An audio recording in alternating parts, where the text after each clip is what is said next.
Forgive me, darling, but I must condemn you to an eternity of oblivion. After night will come day, after winter, spring.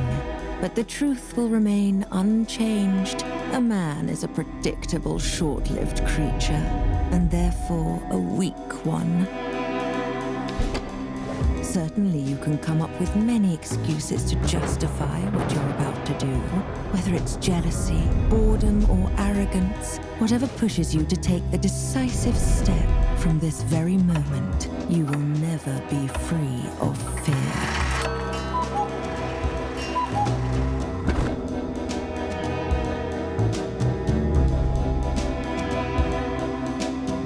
You might think that this path is the easiest one to take, but I'm all too familiar with darkness, so trust me when I say that in time it will pull you in so deep you'll have no other choice but to drown.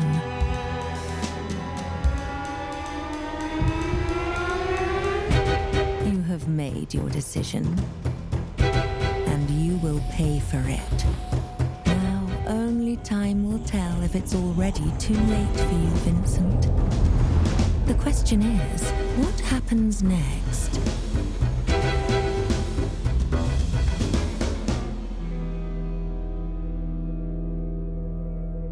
This is exactly what makes men so weak.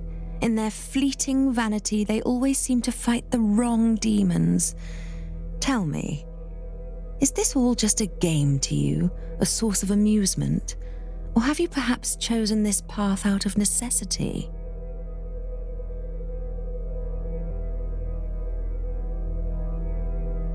How interesting.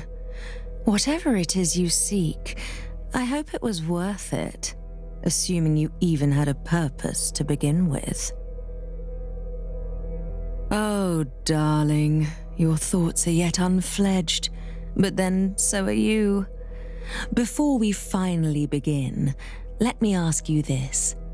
If you were given a choice between facing reality with all its hardships and being trapped in a pleasant, everlasting dream, what would you do?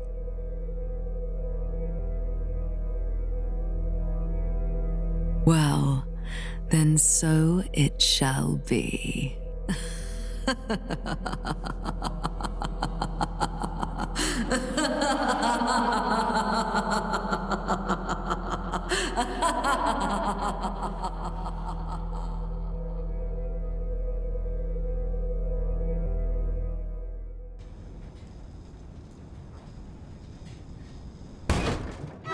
Come on.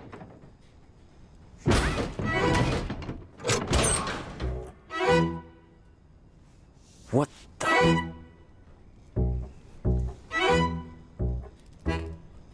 What did she do to me? Am I dead? This doesn't exactly look like purgatory. Where the hell am I?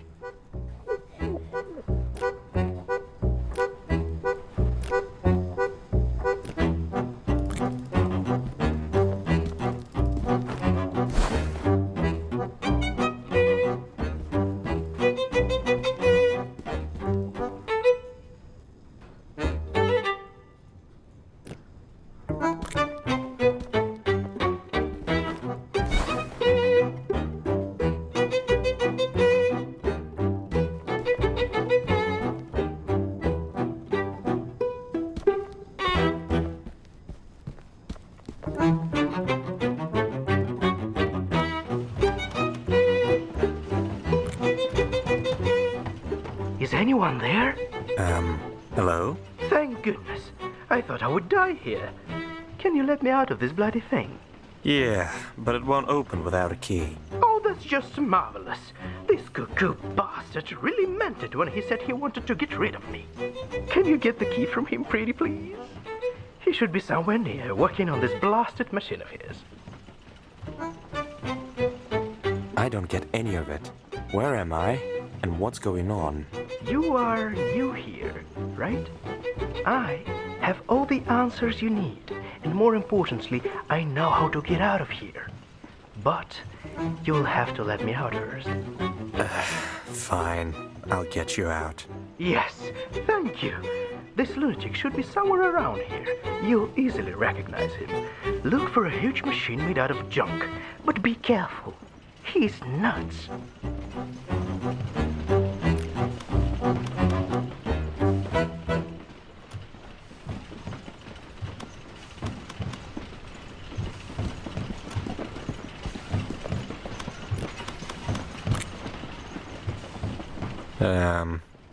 Do you have a moment? Who are you? I've never seen you before. Did you come from the sky? Did our goddess finally recognize my talent? I don't think so. I just want the key that opens that cabinet. Can you give it to me? Then don't waste my precious time! I need to finish the helicopter as soon as possible. But I can't find a rudder. If I find you a rudder, will you give me the key? I'll think about it. I really need this rudder, though. I have some questions. Who's this goddess you were talking about? Are you mad? How can one not know Almighty Goddess? The one who created this world. Listen up, you nitwit. I shall tell you the truth that nobody else has the guts to accept.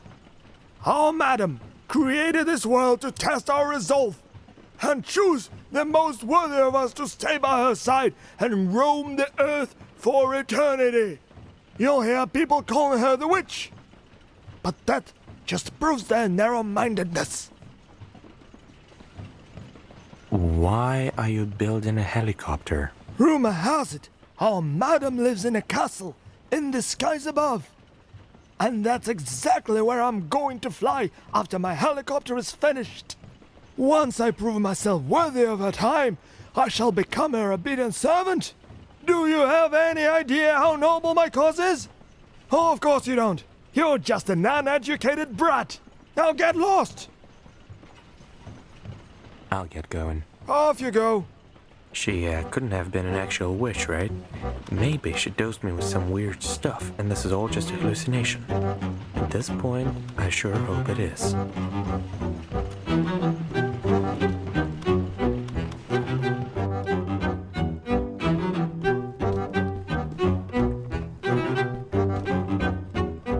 That's the rudder that weirdo needs for his helicopter. Now I need to figure out how to take it away from this creepy bird. Did you just call me creepy? Excuse me? What's with that look on your face? Scared much? Am I really talking to a bird right now? How rude. First of all, I am not just a bird, I am a raven. A proud and clever creature from the Corvidae family. So show some respect. It is not my true form, of course, but I lost my human image a long time ago. Okay, I guess I am talking to birds now. Am I going insane? Aren't we all insane in some way? I'm not sure what's wrong with you per se, but if she sent you here, there must have been a reason. Farewell. Goodbye. Yes? What do you mean, it's not your true form? I see you're new here.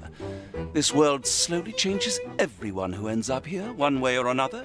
It brings out your true nature. I guess I can be considered lucky, as I've seen people turning into horrible creatures or ending up disfigured for eternity. I need this rudder that you're holding. Why do you need it?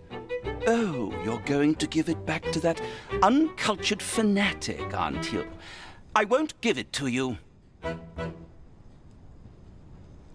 Why don't you want to give the rudder to that crazy guy? He called my poetry superficial and pretentious. Can you imagine that? This is what he gets for butchering my art. You better tell him that. Are you sure you can't give me the rudder? Did I stutter? You're not getting it unless... Unless... what? Unless you bring me something French which smells funny. That's weirdly specific. An artist's desires may be rather unconventional. Fine, I'll think of something. Yes? Are you serious? Farewell. Goodbye.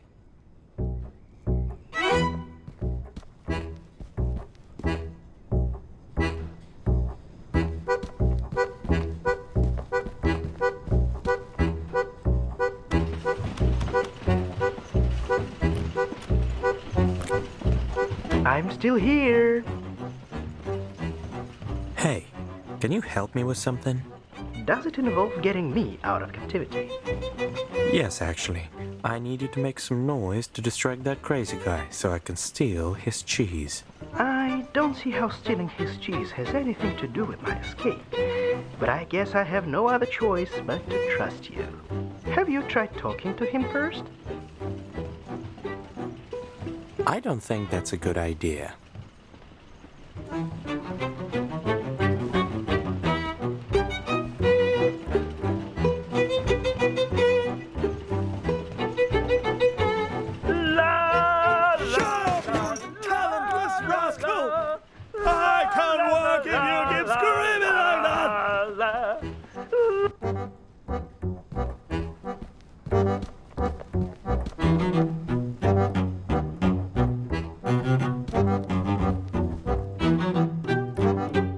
Yes? Are you trying to bribe me with food? I'm not sure it's French, but it definitely smells like it. Fair enough. You know how to convince a starving artist. I'll give you that. Here, take the rudder. Thank you. But before you go, you must absolutely hear my new poem. Okay. By the road so blue yet homely, haunted by dark witches only, where reigns Beatrice at night on a blooded throne sits tight. I have roamed this absurd land, touched by fire, your lonely friend. It's not finished yet, so I'd appreciate a second opinion. It's beautiful.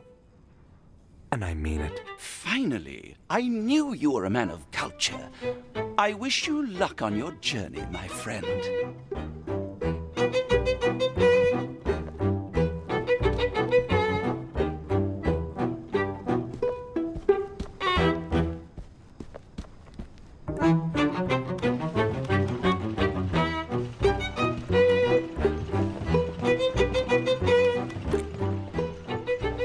What do you want? Is that what you need? Yes, exactly. But how did you get it? I couldn't find it anywhere. A professional never reveals his methods. Whatever. The most important thing is that now I can finally finish my helicopter. I never thought I'd say it, but I'm very grateful. What can I do for you in return? Give me the key from that cabinet, and we're even. Fine, you can have it. Just please be careful with that charlatan. I certainly will. Good luck.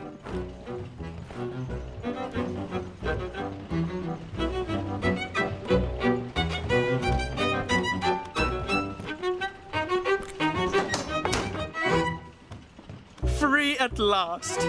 Nice to see that I was saved by a handsome young man. Together we will be invincible.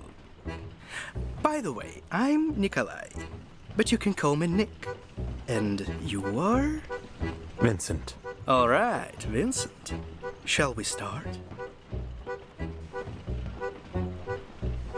Start what? Our journey to escape this place, obviously. Let's go somewhere nicer and I'll answer all your questions. I'm sure you have plenty. Sure. Lead the way.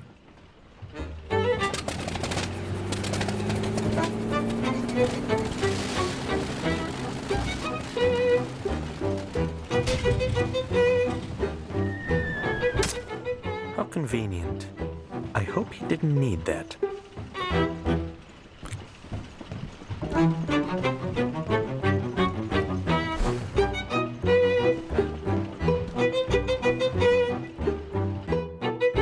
Maybe this cable car will get me out of this junkyard.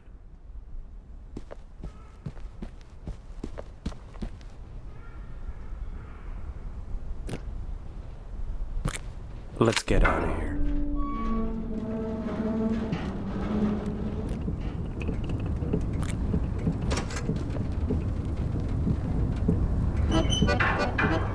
Now, will you tell me what's going on?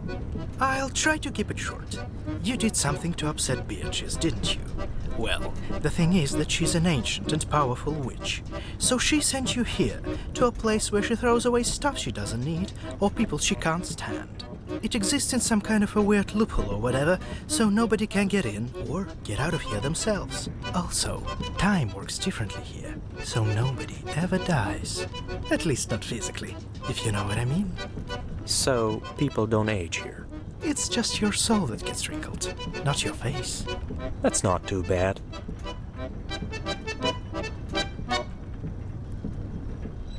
What happened? Oh, it happens all the time. What do you think this bucket of rocks is here for?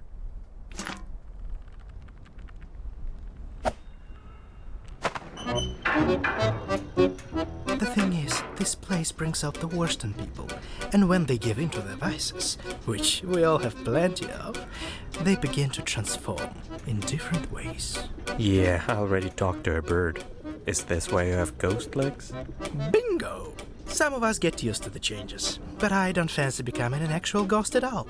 And the worst part is that you can't predict these things. It just happens, or doesn't. Have you ever seen a baby pigeon? Because I haven't. Isn't that weird? Maybe they're sacrificing them to some pigeon god. But then, why haven't they all died out? Questions, questions.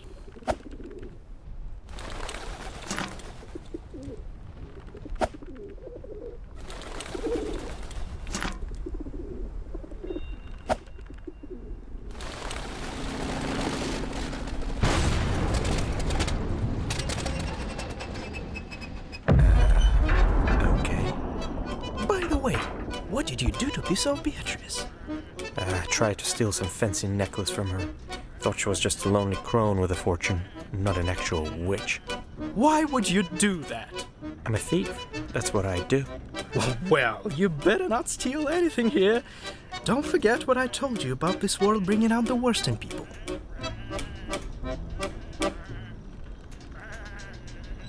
This is ridiculous. Come on, these are just sheep. How rude. Let's go, Philip. You were saying something about getting out of here. Oh, right. I already told you that nobody can get in or get out of here themselves. But there is, in fact, a way to summon Beatrice and graciously ask her to let us both out. Keep talking. A long time ago, Beatrice left a spell to the first inhabitants of this world, which allowed them to summon her. But humans are greedy bastards, so everybody wanted to have it for themselves. In the end, they tore it into pieces, and each of them took one. Everyone thinks it's just a legend. But I know the spell exists. We just need to get all 7 pieces. That's funny. I could have crossed this ravine without the cable car. I keep forgetting that I can fly, you know? No, I don't. Alright, so what's the catch? There's no catch. You see, I'm not very well liked here for a completely unknown reason, given my charming nature. Also, my semi-ghost situation keeps getting worse. That's why I need your help. Are you in? I'm in. I knew you were the one to get me out of here. Oh, and one more thing. Does this place have a name or something? Ah, sure. It's called Whateverland. Whatever. What? Whateverland.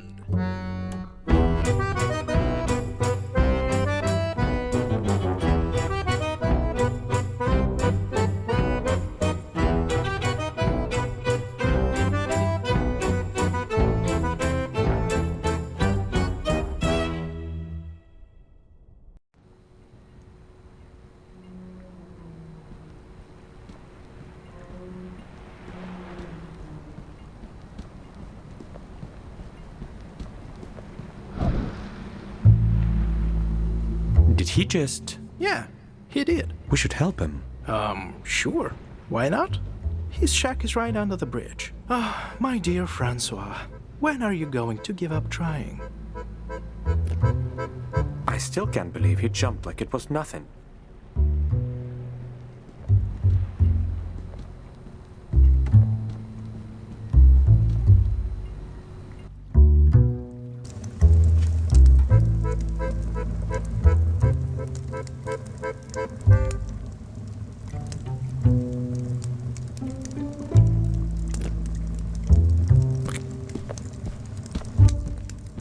Hello. I just saw you jump from that bridge. So? I mean, you're alive. Oh, you're new here, right? No one can die in Whateverland. Sadly. Really? I already told you nobody can die here. Were you even listening? Oh, yeah, you did tell me that. It's just not every day that people jump off bridges right in front of me. Don't worry. You'll get used to it. I wouldn't be so sure. Actually, Nick has a point. After a couple 100 years, you get used to the craziest things. A failed suicide will seem trivial soon enough. So, are you okay? Is anyone? Wait, don't answer. Sorry. I don't know why I said that. Sounded way better in my head. I always say stupid things like that. Anyway, it depends on what you mean by okay. Physically, I'm more than okay, which honestly sucks. And if you're asking about my mental state, I don't think I was ever okay to begin with. Some people just aren't made for happiness, I suppose.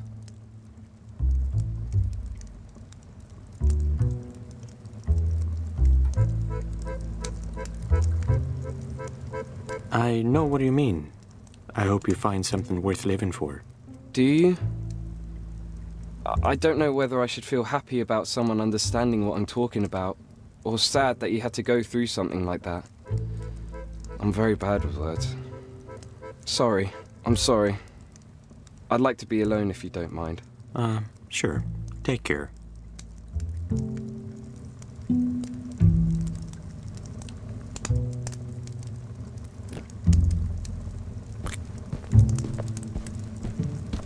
Lucky me.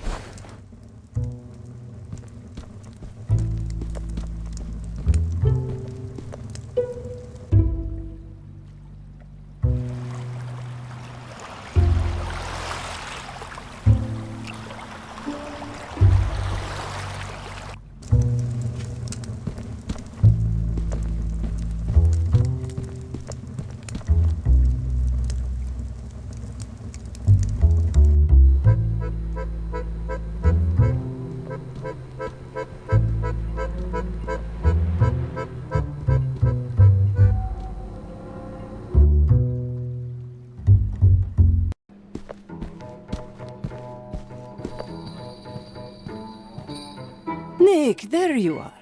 I haven't seen you in weeks. Did you miss me? You wish. Who's that with you? This is Vincent. He just got here, so don't mind this whole lost puppy look. Vincent, meet Fida, the owner of this place and the most charming lady in Whateverland. Charmed. I'm sure I don't look like a lost puppy, Nick. You do, actually. But not like a sad, beaten dog. At least your face doesn't make me want to adopt you. Right, but I quite like this low-key, angry puppy look. You could say I already adopted him. No, you didn't. I'm not a dog. Yet. If you don't mind, I'll leave you to discuss your relationship alone. I have other customers. The ones that actually pay. Don't think I forgot that you owe me, Nick. But they're not your favorites, are they? Vincent, let's get to the table, shall we? Mm-hmm.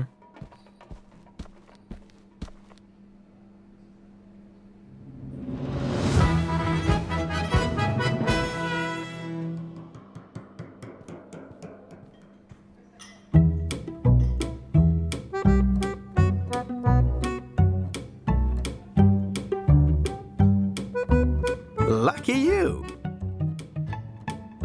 What are these things? Meet the Bukashes! A long time ago, they built this fancy prison for us.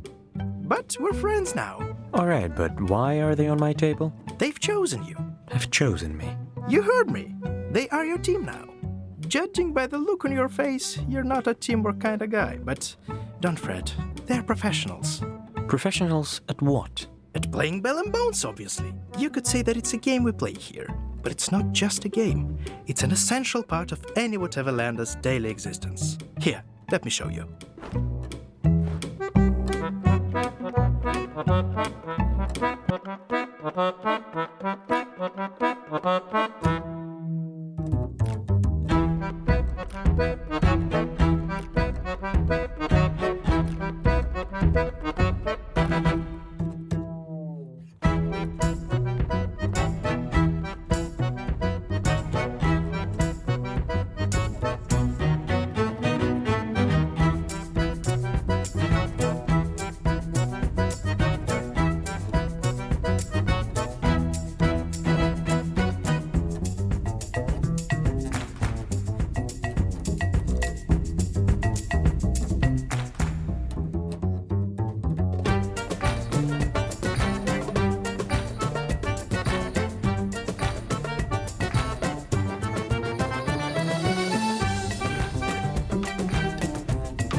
By the way, here's the city map.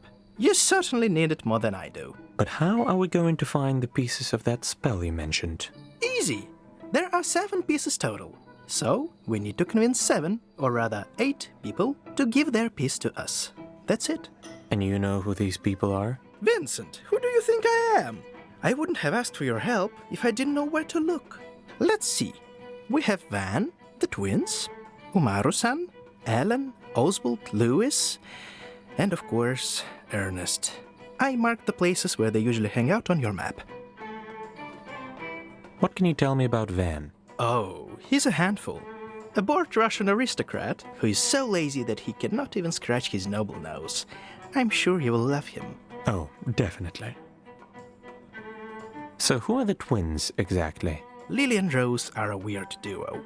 One is an engineer, the other's an actress. They really despise each other. And it's not clear which sister envies the other one more. I'm sure we'll have so much fun with that one. Not 1 but 2 crazy sisters? Sign me up. Tell me more about this Umaru-san. She's a mysterious one, I can tell you that. Always wears a mask that covers her mouth. Not sure if she's afraid to catch some kind of virus or just hiding something underneath. Maybe we'll find out. I hope not. What about Ellen? Ellen is the host of the local radio station. Nobody knows her very closely, but we definitely need to be extra careful with her. Why? She never leaves her studio, but somehow knows everything about all Whateverlanders. Cool, but creepy. Exactly. What do you have on Oswald? Not much, apart from the fact that he breeds rabbits. I don't know how and why he does it, but there's that.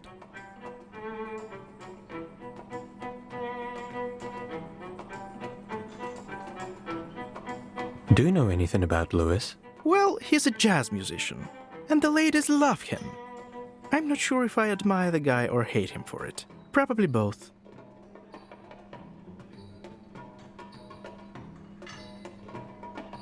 Is there something I need to know about Ernest? Unfortunately, yes.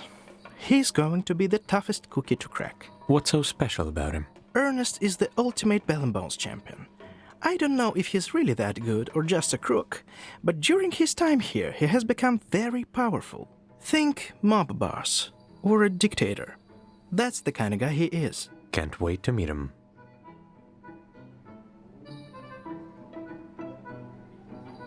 Can you tell me more about Fida? Well, she's stunning, but I'm sure you noticed that already. She also makes a very mean margarita. Very mean. Other than that, you should ask her yourself. She doesn't bite most days.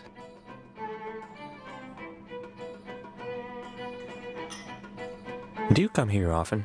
Often? I practically live here. It's the best place to write, you know. All those miserable people drinking themselves into oblivion. So tragic, yet so beautiful. I draw so much inspiration from human anguish. All this drama when you could just have a drink. That's the difference between you and me, Vincent. I live and breathe drama, and you just want to be left alone with a glass in your hand. To each their own. All right, let's get going. Ready when you are.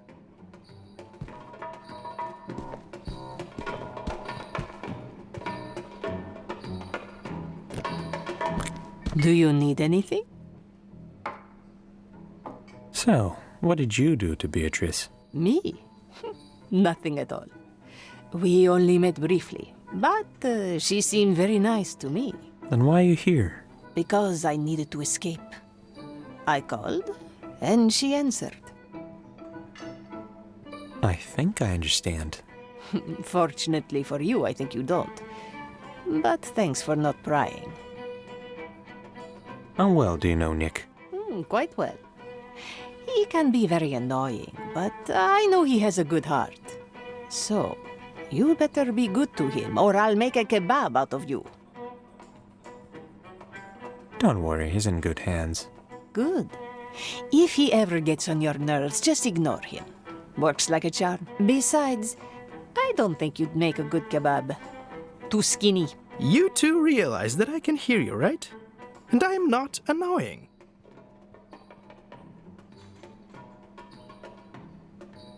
I hate you both. Goodbye.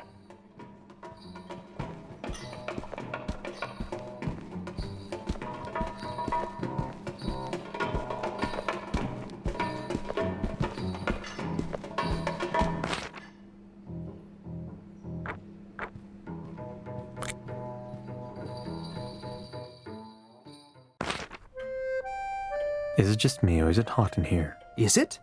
Oh, it is, isn't it? It is. Or is it? I'm not doing this right now. Oh, Vincent, you're no fun.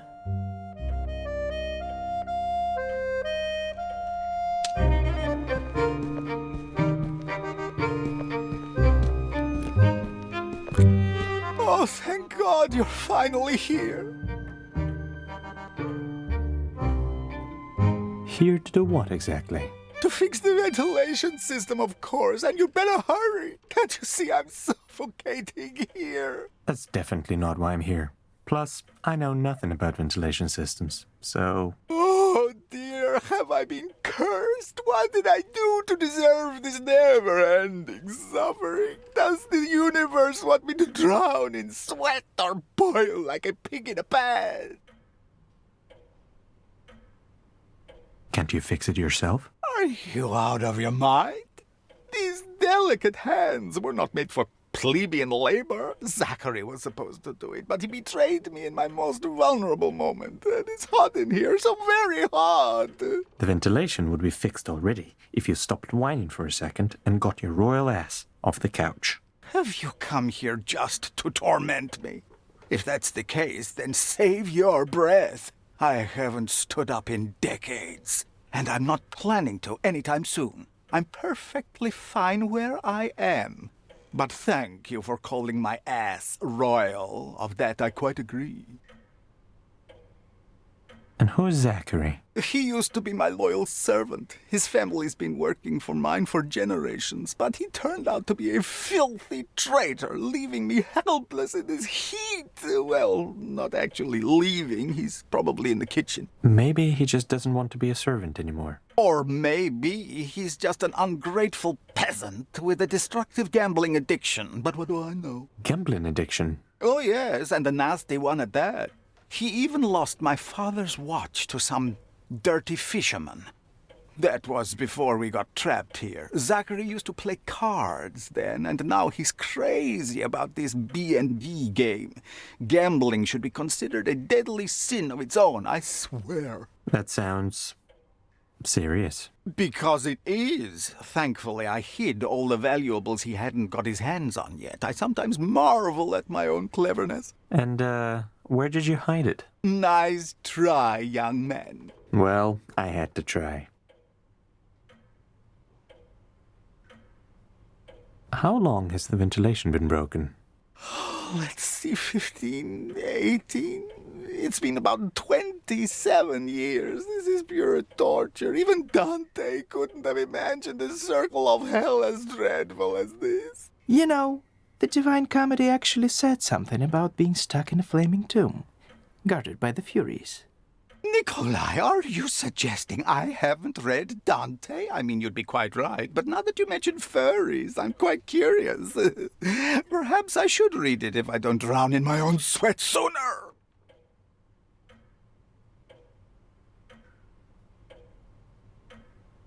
You've been suffering for 27 years and not doing anything about it. Wow, I'm actually impressed. Why, thank you. It's never too late to stop being a functioning member of society. I can't recommend it enough. Actually, I'm here for your piece of the spell that summons Beatrice. What? That useless scrap of paper? I mean, that priceless document. Its value is hard to overestimate, truly. But perhaps if you fix the ventilation... I see what you did there. Fine. I'll look into it. Marvelous. I'll be right here in my office. I should go. I'll be here for now.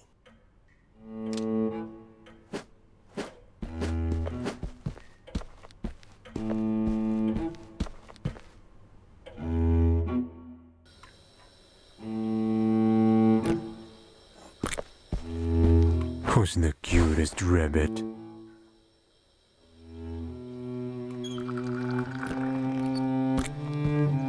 Who the hell are you? Oh, hi, Nick. Zachary, I haven't seen you in a while. I never wanted to see you ever again, but whatever. And you, I've never seen before. Ugh, whatever.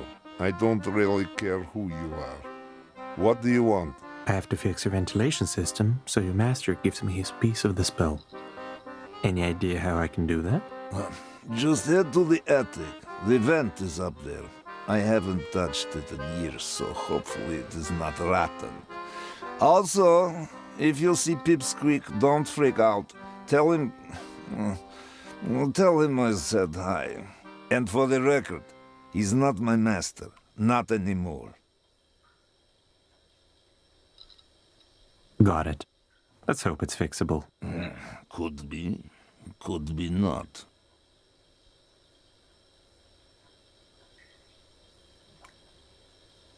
Can I ask you something? Sure. It's not like I'm busy contemplating my life choices.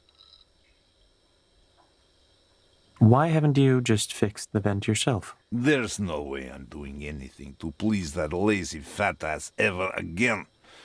He can't even raise a teacup without my help. Working for him for half my life is one thing, but to serve for eternity? No thanks. I should have retired years ago. Then why are you still here? Good question. I tried to leave many times, but this place gets lonely. Don't get me wrong, I do hate that slug, but he's the only thing I have left from my normal life. I'm used to having him around, you know? It's comforting. Even when he's squealing like a pig before slaughter, there's also another reason. But I already told you enough. How did you and Van end up in Whateverland? Well, the story is just as dumb as Van himself.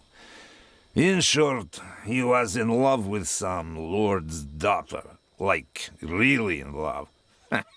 Hard to believe, isn't it? And she was a real beauty, that much is true. But she was to marry some other guy, you know the drill, so Van ordered me to kill him. And I did. The end. Did you really kill the guy?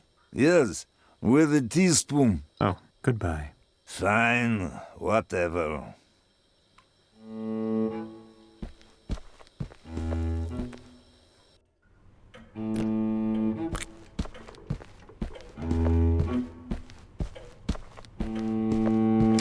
Yes, that's me.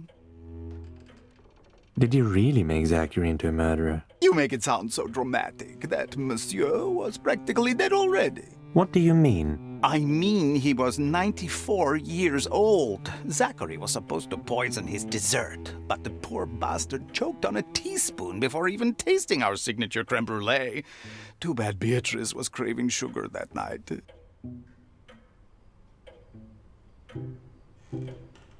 Wait, Beatrice was there? Why?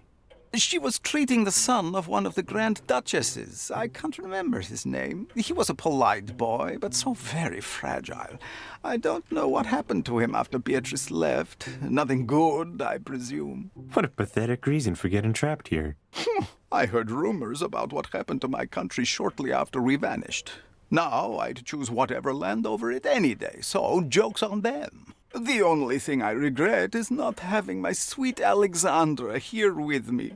I hope they found her a husband who wouldn't start decaying right on the wedding bed. I should go. I'll be here for now.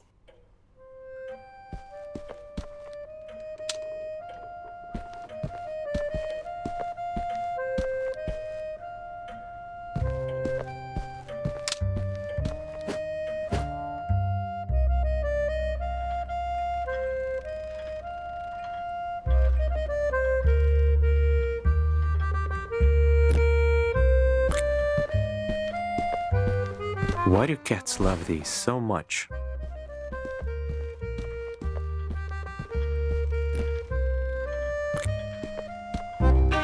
The airflow is extremely weak. Perhaps something is blocking it up on the roof.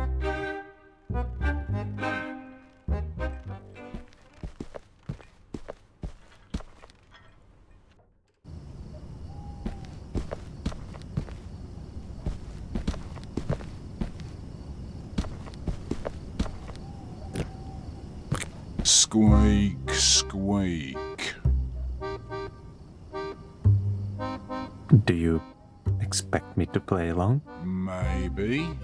I don't know, man. Do you wanna? Nope. Good. Yeah, let's not do that, man. So, why are you here? You're not Zachary, and he's like the only one who's ever been up here. How long have you been living like that? Like what?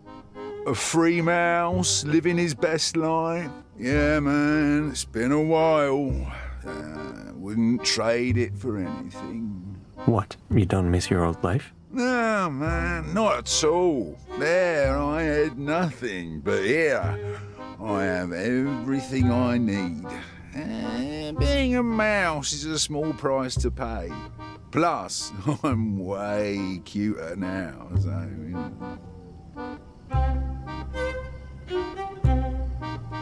But you're not free. This place is not even fully real. And you were free back in the real world. I'm not so sure about it, man.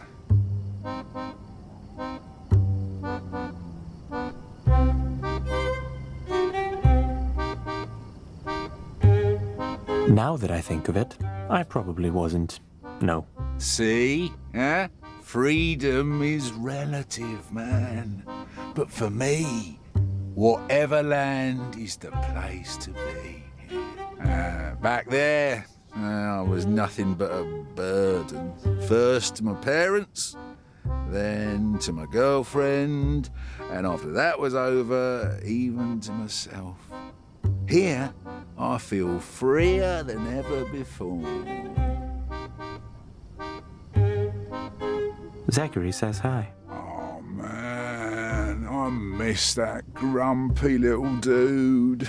We used to hang out up here all the time, looking at the stars, talking about life. Man, I'm getting emotional. Why don't you do that anymore? Because he only cares about that stupid game now. How was it? Ben and Jones, Bar and Stones, whatever, man. I thought I was over it, but you know how it is. Yeah, let's not talk about it. Okay, now I'm sad. I came to fix the ventilation. Any idea how I can do that? All right. I don't know if you can do that, man. And why not? Well, if you haven't noticed, I kinda live here, man. So? Can't you move a little? Well, don't you see? Oh, I've got a house, a garden. What, do you think that's worth nothing, man? What, you can just show up and kick me out with all my pretty flowers and shit?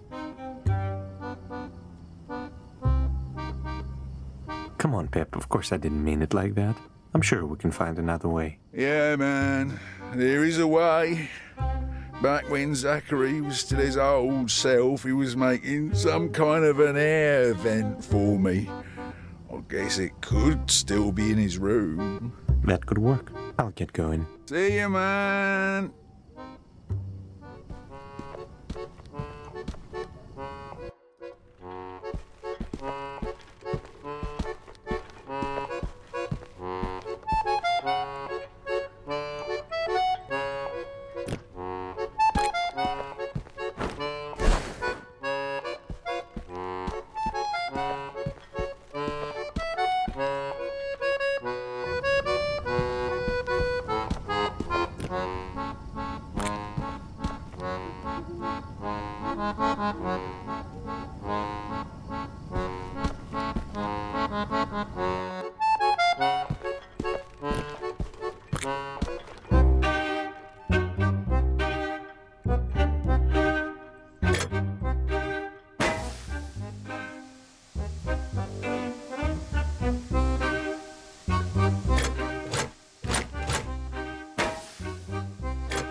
Goodness gracious, you did it, didn't you? My suffering has finally ended. I saved the day, didn't I? That's right, you did. Such a sweet boy. You'd make a great manservant. I think I'll pass.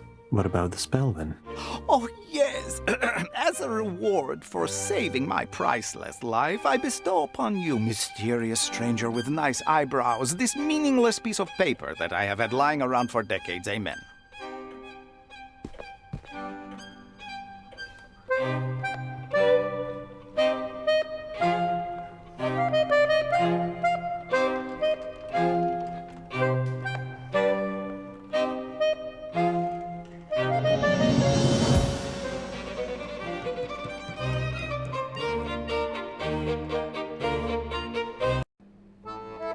I can't believe he actually waited all this time for someone to come and fix the vent. Well, you have to admit, he's resilient. True.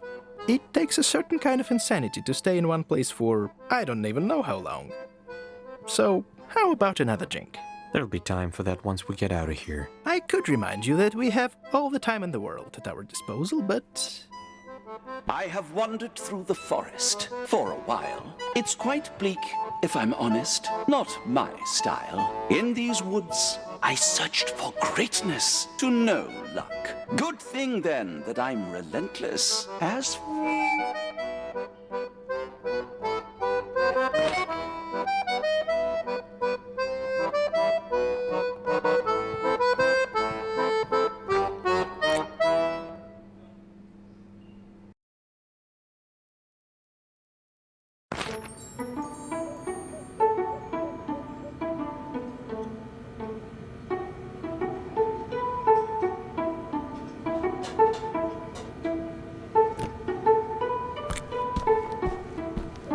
Welcome to Uzu Ramen.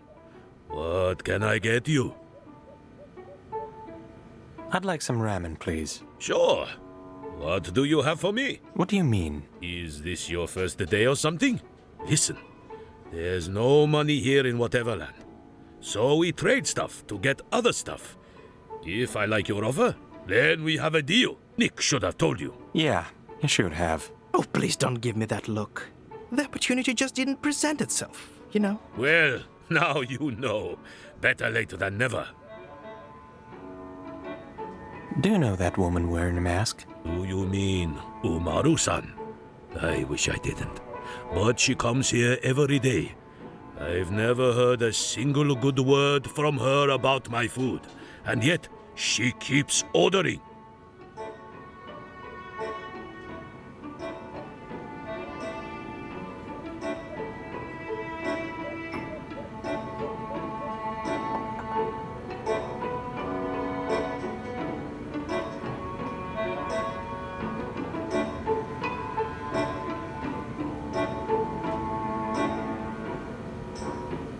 Who's that mysterious guy at the table? That's Gino. He doesn't talk much. Mostly drinks and stares at his bell and bones board. Do you own this place? I do, and I'm proud of it. When I first got here, I thought my life was over, but running this shop gave me a new purpose.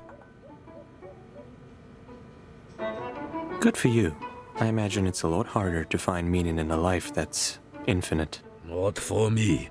I used to be so afraid of death that this fear would literally swallow me whole.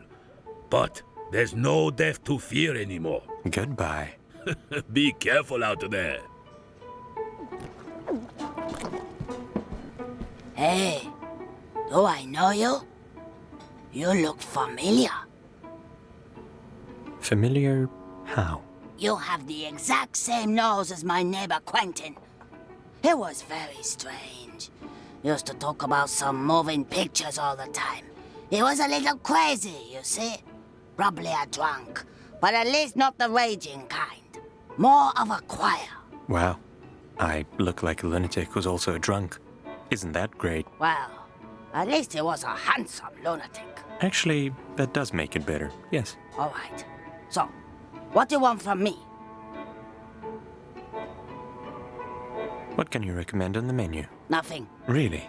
There are at least a dozen empty plates in front of you. Good to know you're not blind. Still, the food here is horrible. I haven't had a decent ramen in more than a century. I'm sure you can survive even without ramen. Survive? Yes. But live? Oh no, boy. That can't be called living. Why did Beatrice send you here? For a good reason. And, what is that supposed to mean? That you shouldn't stick your nose in other people's business. I'm looking for the spell that summons Beatrice. I heard you had a piece of it. You heard right. But I'm not a charity. Why does everybody want something from me? Oh, really? Aren't you the one that wants to take something from me? You have a point. If I cook you the perfect ramen, will you give me your piece of the spell? If you do that, I'll even give you a kiss. Relax. I'm just kidding. But you should have seen your face. If your ramen is at least half as good as the one I had back then, the spell is yours. I don't even know why I kept it all these years. Probably to piss off Ernest. What about Ernest? He once sent his men after me, hoping I'd just give him my piece of the spell. So, why didn't you? Because Ernest can go screw himself. I hate that guy. Thinks he's the boss of this dump. Yeah, right. But how did you get rid of his men? I bit off one of the guy's finger and threatened that next time I'd be aiming for other body parts, if you get what I'm saying. I think I do. Good. Now, hurry up and treat a lady to some real good ramen. Goodbye. Whatever. Hello again. What's Omara-san's problem with your ramen? That woman is insufferable. She wants special ramen made with gold and tuna. I'm not sure it even exists here in Whateverland.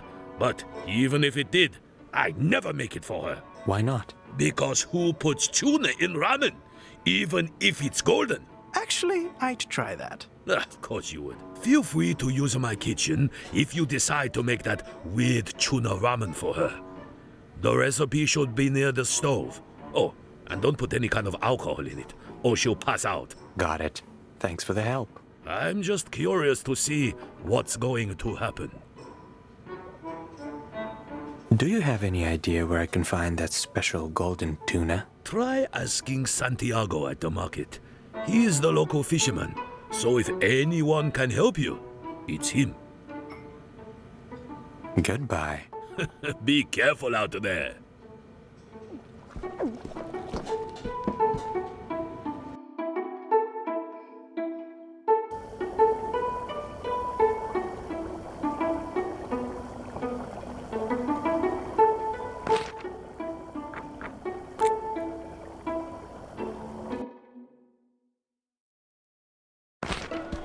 Feels like the right place to look for a non-existent fish. Quit the brooding and let's find that precious tuna. At least someone's optimistic.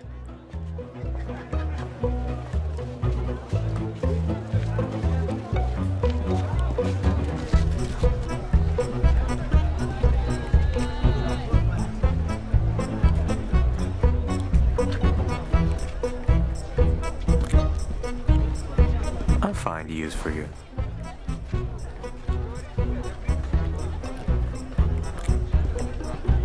Here you are. How can I help you?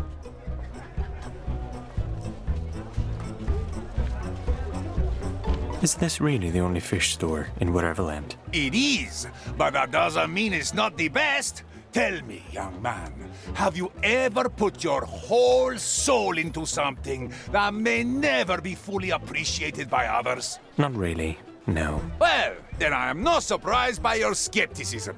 Yes, it's the only fish store in town, and yes, the locals don't even have to eat to survive. But that doesn't mean I can't be the best at my job. But what's the point of working if you're immortal? I was happy selling fish when I was out there in the mortal world. I even had this regular customer I was planning to marry. Her eyes were as dark as the most precious of obsidians. If only I hadn't gotten involved with that gang. Let's not dwell on the past. Do you happen to have a golden tuna for sale? Huh? Did I hear that right? You're talking about the golden tuna? Do you have it or not? Actually, I do have this beautiful, exclusive, incredible fish. But... Doesn't there always have to be a but? Life is just a series of infinite buts. Remember that, amigo? Fine. What do you want then? I got a fresh batch here, but I still can't get my hands on it. Sort the fish while I handle the customers, and the golden tuna is yours. Deal. That shouldn't be too hard. Just don't get too cocky. All right, camarada. What you have to do is sort the new batch of fish. It's simple. Good fish to the left, bad fish to the right. Come on, no time to waste.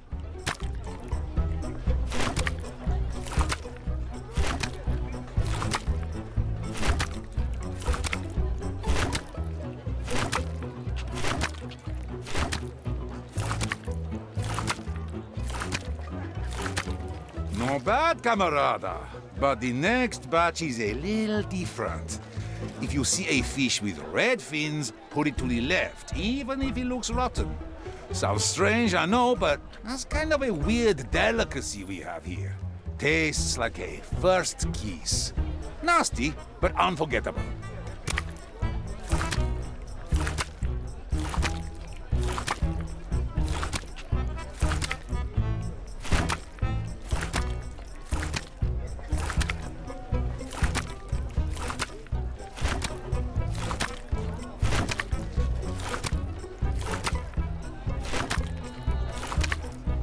Doing good, camarada. Now, stay vigilant, because in the next batch, there might be Whateverlanders who turned into fish. You wouldn't want to eat them, no? So, watch out for fish with human eyes, and put them to the right.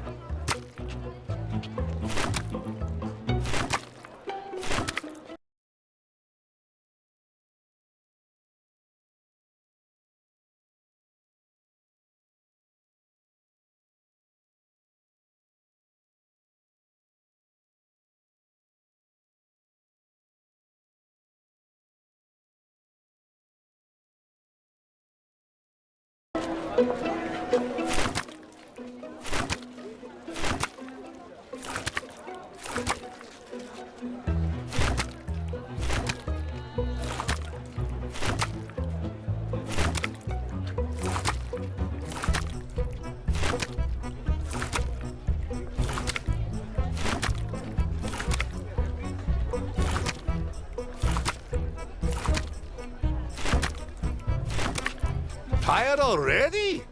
No worries, this is the last batch, but a very tricky one. You see, local cats found out we were throwing fishy Whateverlanders away. So they started drawing eyes on the fresh fish to confuse us and snatch it for themselves. Don't let those fake eyes confuse you.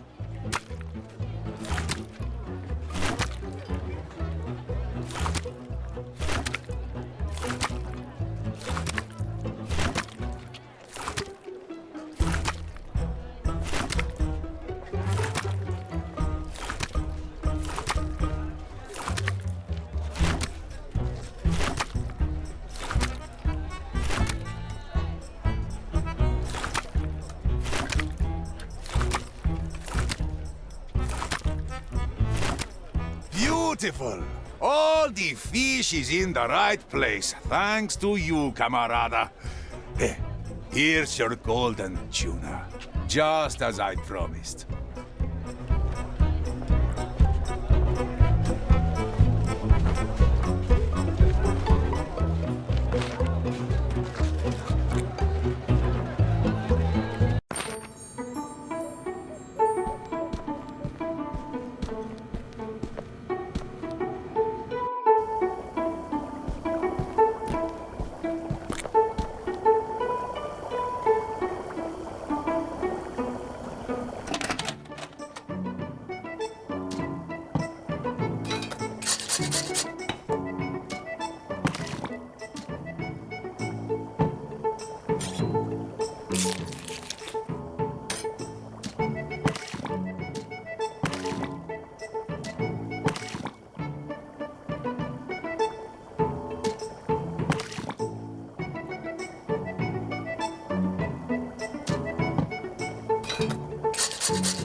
Here, try this. Wait, you actually made me a ramen? You must be desperate. Let's see.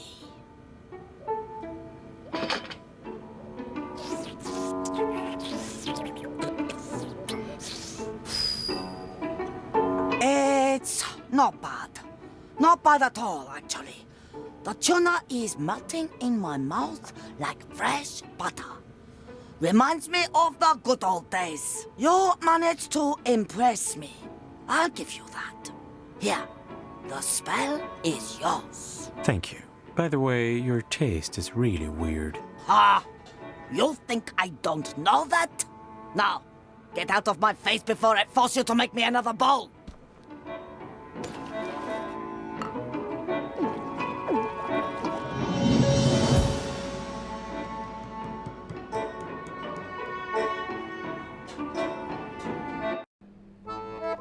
So, you're a thief and a master chef all at once. Who would have thought? I'm a man of many talents. By the way, you look great in an apron. Just saying. Oh, I'm flattered. All that ramen made me hungry as a wolf. How about we order something to celebrate? Let's celebrate after we get out of here, all right? Remind me, why do I keep hanging out with you? Because I look great in an apron, obviously. Exactly. Now off we go.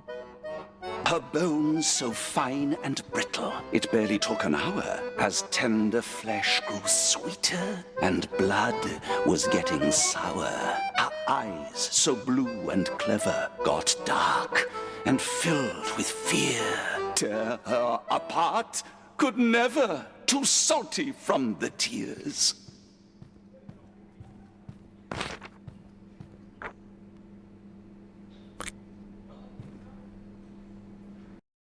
Whateverland radio. I wonder, how does the whole thing with waves work here? What waves? I see no waves. I mean the radio waves, dumbass. The radio has waves? Do you not know how radio signal works? Why, with magic, obviously. And I refuse to believe anything else. Oh, God. I'll explain it to you later.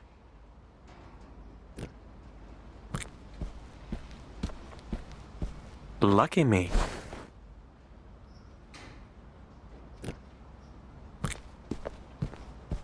Hello? Is that you? It's Vincent, the new guy. I need to talk to you. Vincent, the new guy? I think I heard about you. What do you want then? I just want to talk. That's all. Yeah, I don't think I can let you in. Ellen, right? Listen, there's something important I need to talk to you about, but you have to let me in. All right, Vincent. Let's hear what you have to say.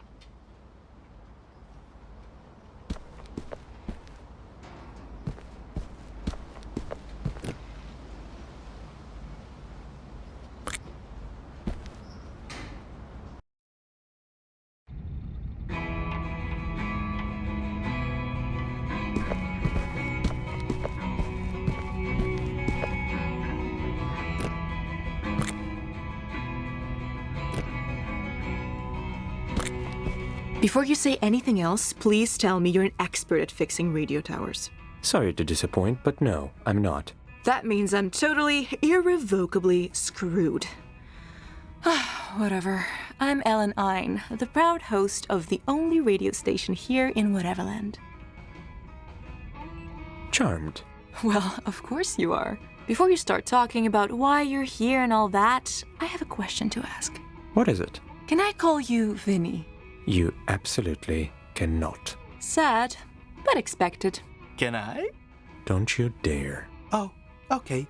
Vinny. Totally worth it. Oh, definitely. What happened to the radio tower? Do I look like I know? It's not working, that's all I can say for sure. And no one has seen Harold since he banished himself to the junkyard. I can't believe anyone would ever want to go back there.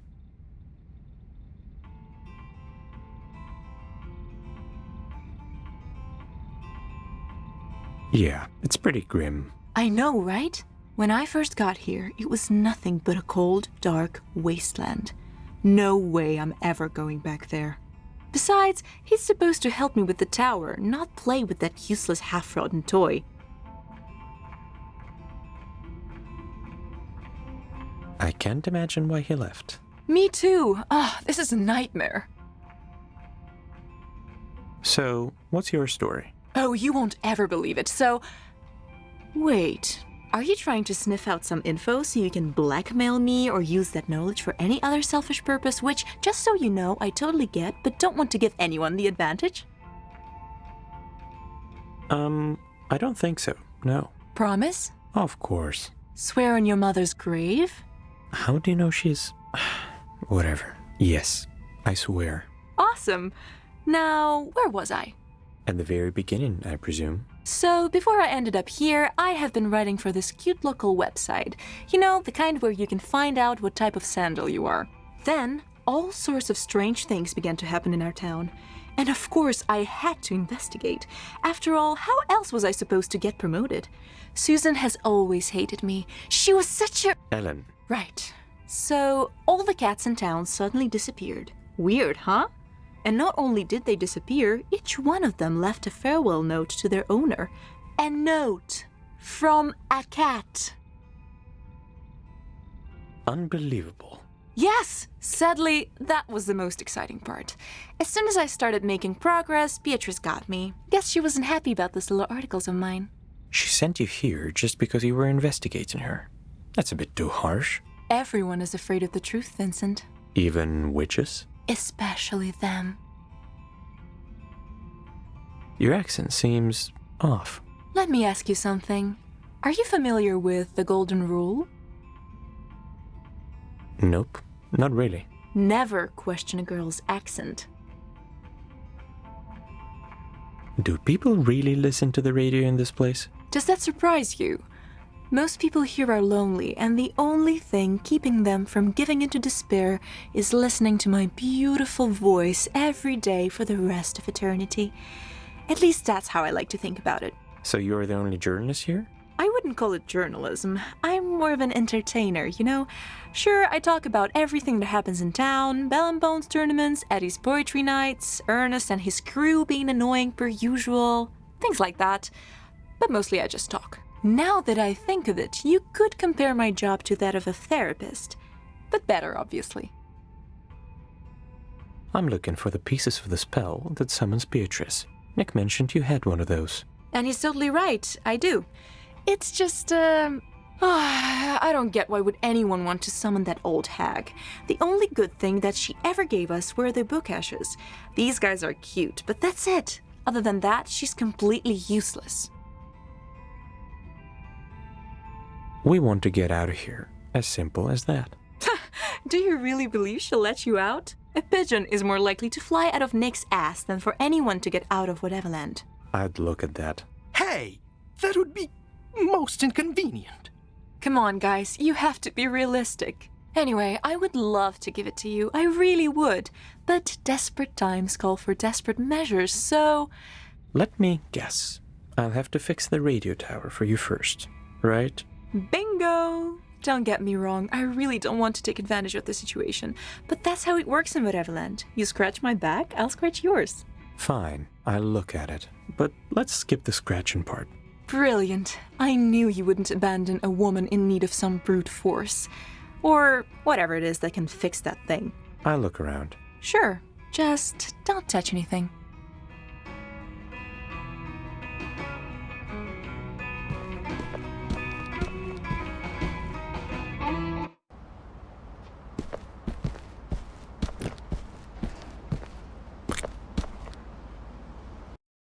Do you have any idea how to fix a radio tower? Not a single one, do you? Nope. Wait! Ellen mentioned an instruction Harold left here somewhere. I'm sure it will make our lives easier. Or confuse us even further. Or that.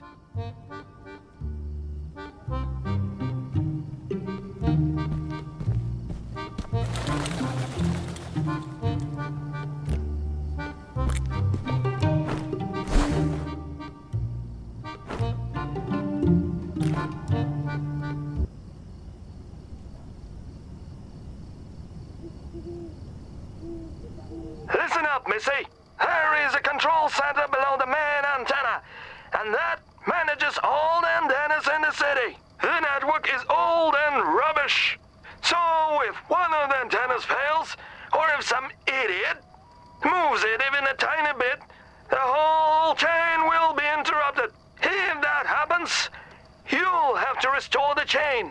To do that, you open the control center and carefully, and I repeat, carefully, connect all the antennas so that they form a chain that begins and ends at the radio tower. Just remember that the signals must not cross. Ever. And if one of the antennas fails completely, and you can't even get access to it, which is entirely possible, knowing our fellow Whateverlanders, well, that means one thing. You're screwed. Until I'm back, of course. Oh, and by the way, I finished the safe you asked for. The one that looks like a fake oscilloscope. Remember? I painted it yellow, so you don't confuse it with a regular one. Anyway, I've got to finish this up and head to the junkyard. Good luck, Missy.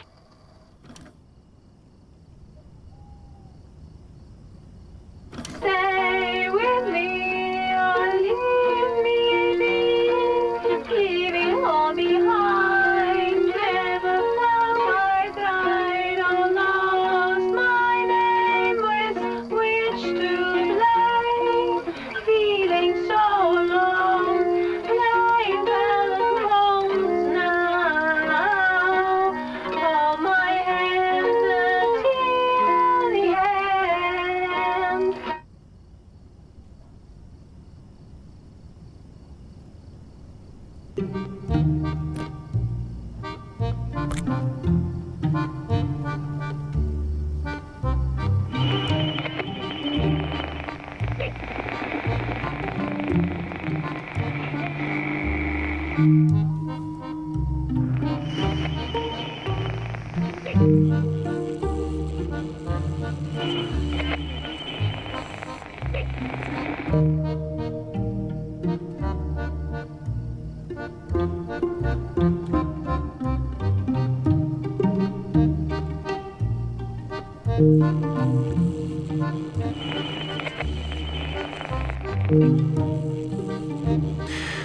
This isn't working.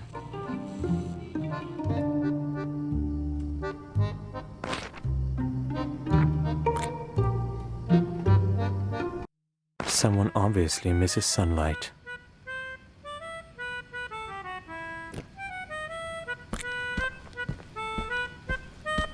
Here you are.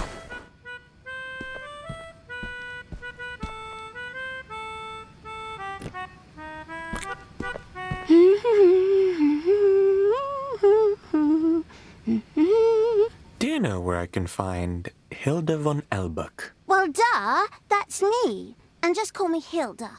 By the way, that name makes me want to puke. Do you want something? What kind of name is von Elbuck? Sounds fancy. A name that gives you status and freedom if you're a boy, and a lot of stupid limitations if you're a girl. It's a shitty name, but it has no power over me. Not anymore. Right. Tell me about the struggle of being rich. I'm not complaining, but if you think happiness comes from money, then I have some bad news.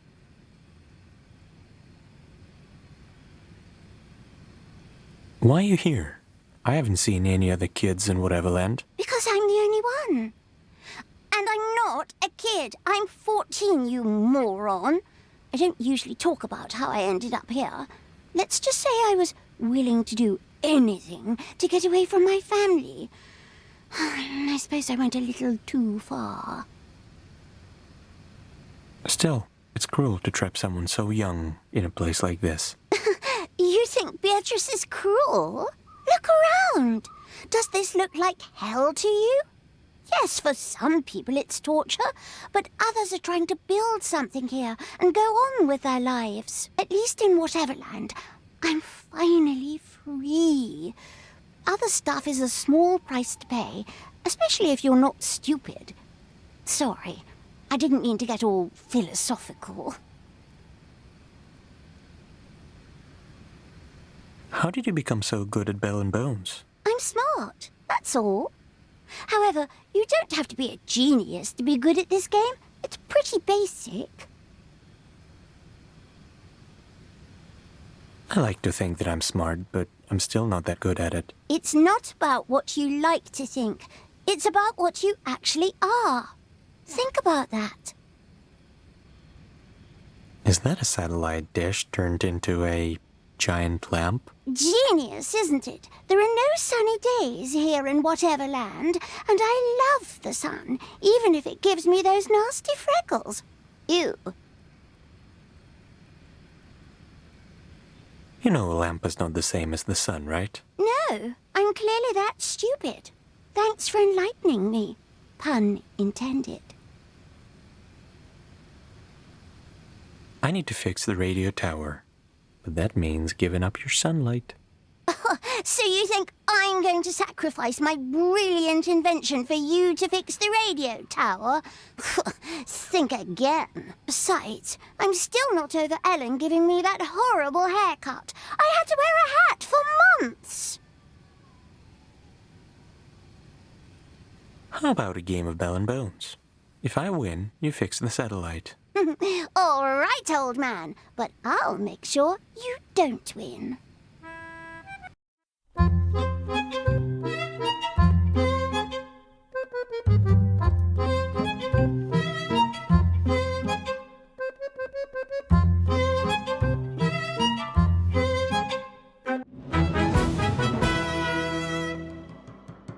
I'm sure you just got lucky, that's all.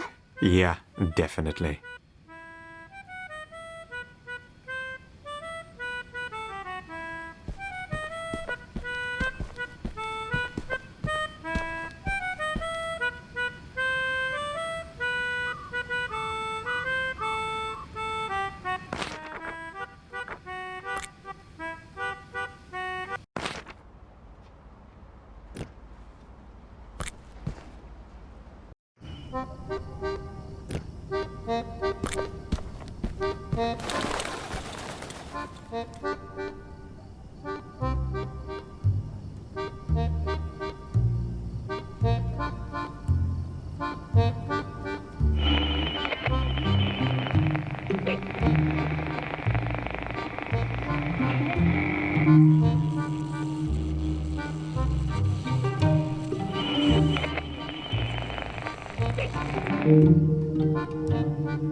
Yes.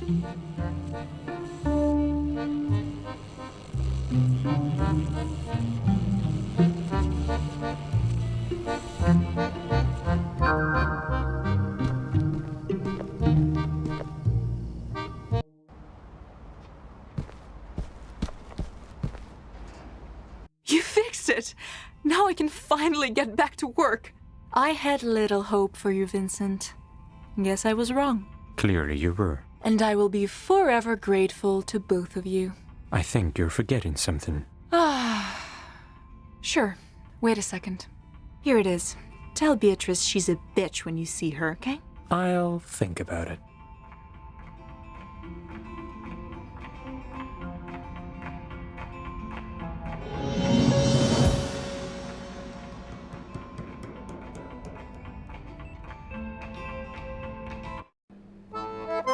Vincent, you have absolutely outdone yourself with this one.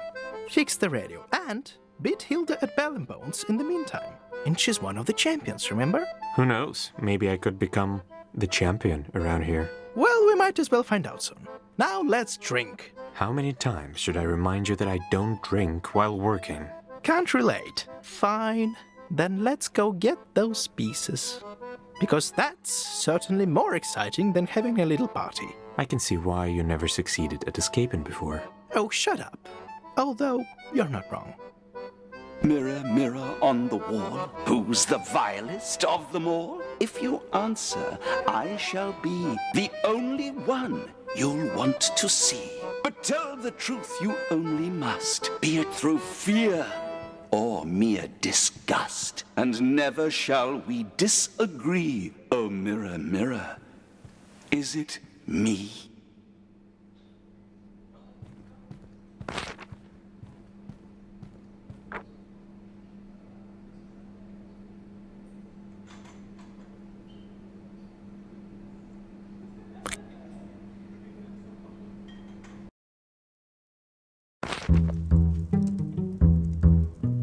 Why can't you just give up?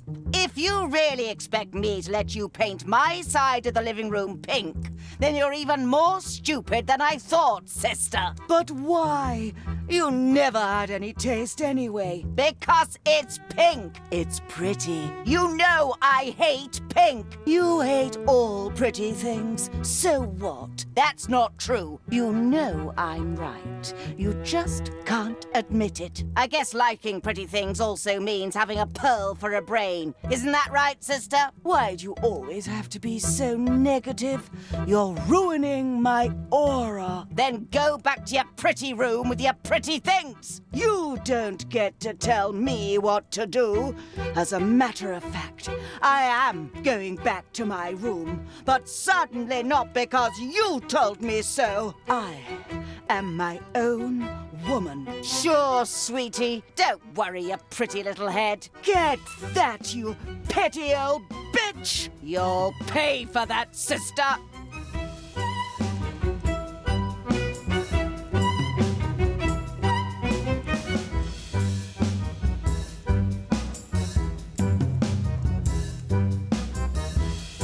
What was that? I never said it was going to be easy.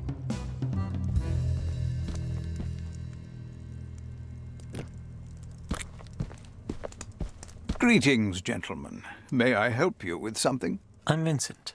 And you are? Jeeves. Nice to meet you, Vincent.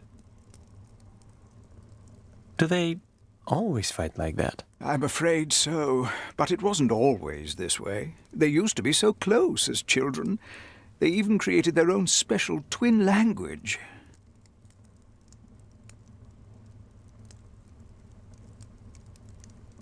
I wonder if I can try to reconcile them somehow. Do you have any ideas? I think it's entirely possible, young man. You see, it's not that they don't love each other. It's that they can't communicate this love. I've seen Rose writing a note to Lily, but never sending it. If you find it and deliver it to the addressee, it might be a good first step. That could work. Thanks for the advice. Do the sisters have some kind of a safe where they keep precious stuff? Oh, yes. There's a safe hidden somewhere in the gallery. They made that safe together in a different, more peaceful time. Rose designed the lock, and Lily built the whole thing. It's truly remarkable, I must say. I'm sure it is. And where's the gallery, you say? Oh, right there, behind that ugly-looking curtain. Wait, I don't think I was supposed to tell you all that, was I now? Probably not. You see, it's a long-time problem of mine. I have a very hard time keeping quiet. My chattiness may even have caused some quarrels between the twins. Don't worry. You did nothing wrong. If only I was so sure about that, young man. How did you three end up in Whateverland? Oh, it's a brilliant story, albeit a short one. The sisters were Beatrice's neighbors, and one day she just had enough of their constant bickering. Wait, that's it? Yes. Why? Did you think there were only ne'er-do-wells here? If I have learned anything in my lifetime, it's that nothing is what it seems to be at first glance. Sometimes you need to take a closer look at things to really see them. Are you a good boy? Excuse me? Sorry, I just meant to ask why you look like a dog. Oh, I see. Well, it's quite easy to explain. I've been taking care of Rose and Lily since they were little girls. When Beatrice sent them to Whateverland, I followed. I guess my loyal nature just finally manifested itself. So, you could say that I am a good boy, indeed. Don't you regret choosing to be stuck here with them forever? Not even for a second. I just wish they could restore the beautiful bond that I know they still have. I'll get going. Farewell.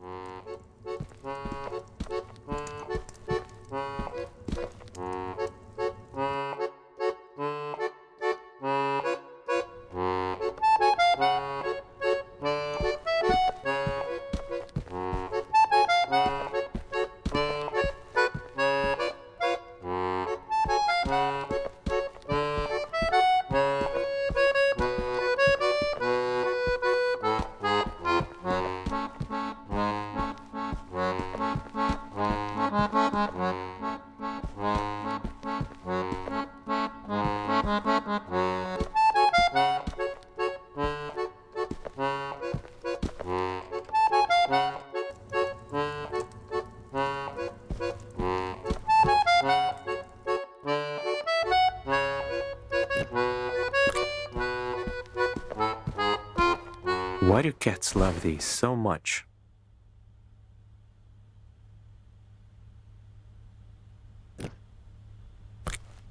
I'm so sorry you had to watch this unpleasant display. Manners were never Lily's forte. It's fine. Families fight. Nothing new here. True, we both can get a little carried away.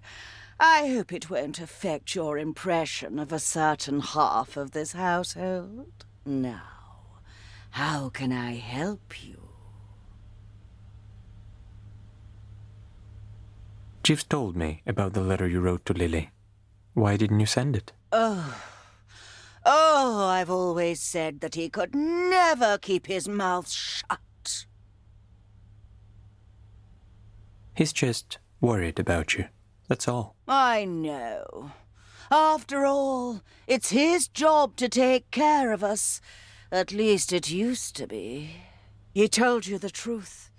I did write a letter, but never dared to give it to her. Where's the letter now? Let me think. Oh, right. I used it as a bookmark, but returned that book to the library a while ago. It's probably still there, unless Sylvie threw it away, of course. I sure hope she didn't. By the way, what was the name of the book? It was The Magus by John Fowles. That book is way too complicated. That Fowles was so full of himself. Lily would have probably liked it, though. What happened between you two? She's just jealous of my success. That's it. It was always like that since we were children. I had it all handed to me on a silver platter, while Lily had to fight for her place in this world. Or that world, to be exact. I can understand why she's so bitter. But some people just aren't meant for greatness, you know? And brains have nothing to do with it. So you're the humble one, I take it? Indeed. Actually, I'm here for your piece of the spell that summons Beatrice. Darling, I'm afraid there's nothing I can do for you. Why? It's true that me and my sister have a piece of the spell you're looking for, but it's locked in a safe that we can only open together.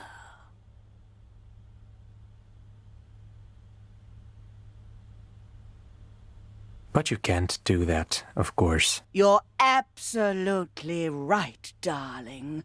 I have no desire to do anything with Lily unless she apologizes for being a sour bitch.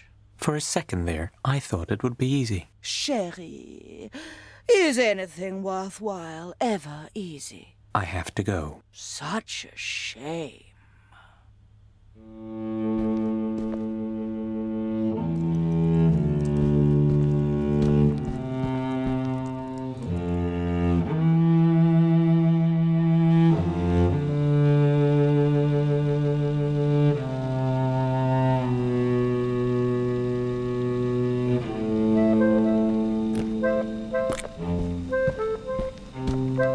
Where did I put my screwdriver? What do you want? Are you okay? That fight seemed intense. It's fine. I got used to the fighting long ago. It was always like that between us. Ever since we were little girls. Have you ever tried making peace with her? Actually, I have. I even wrote a letter. But I don't think that's any of your business. What about the letter? It's nothing. The letter was not one of my brightest ideas, and I have plenty of those. But they won't ever see the light of day if you keep distracting me. Do you still have that letter you wrote to Rose? Maybe I do. But I don't see how that's any of your business. Point taken. Is that an actual computer? Looks ancient. This is Sam 9000. One of my best creations yet. And he's not ancient, just a little retro. Why Sam? Smart, autonomous machine. Brilliant, isn't it? Rose would never think of something like that. Never.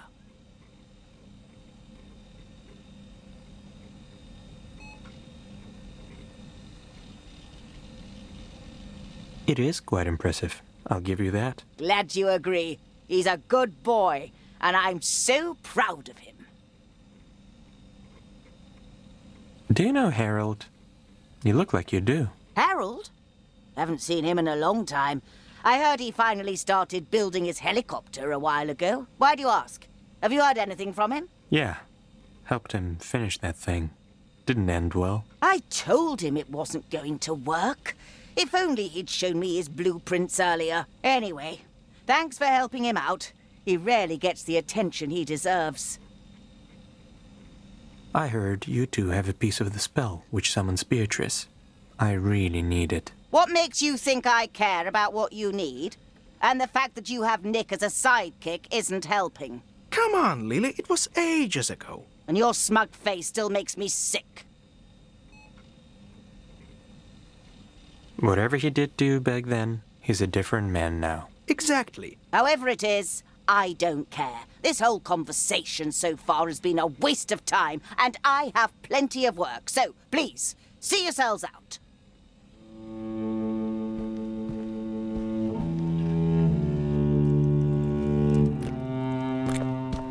I'm all ears. I think I know a way to reconcile the sisters. But you have to help me. Really? Oh, that would be marvelous. I'll do all I can to help. Good. It's pretty simple. I need you to get Lily to leave her room and distract her for some time. You're not going to steal anything from her, are you? I'm not going to become your accomplice, am I? Of course not. I just need to get the letter she wrote to Rose from her computer. That's it. All right. But keep in mind that it's not just a computer, it's Sam 9000. Lily was so proud of herself when she made it. I still remember her joyful smile on that day. All I'm trying to say is please be gentle with him. Fine. I need to, very carefully, get the letter from Sam 9000. Nothing else. Oh, I think I know the perfect way to distract her. Lily loves to play B&B with me. Mainly because I always let her win, but that's not the point. Just go and tell her I want to win my old monocle back. But you're one of the B&B champions. How can Lily believe that she's actually winning? Let's just say I'm good at pretending. Plus, Lily has no time to play with anyone else, so she'll never know how mediocre she actually is at the game. Let's hope she buys it. Don't worry, she always does. I'll get going. Farewell.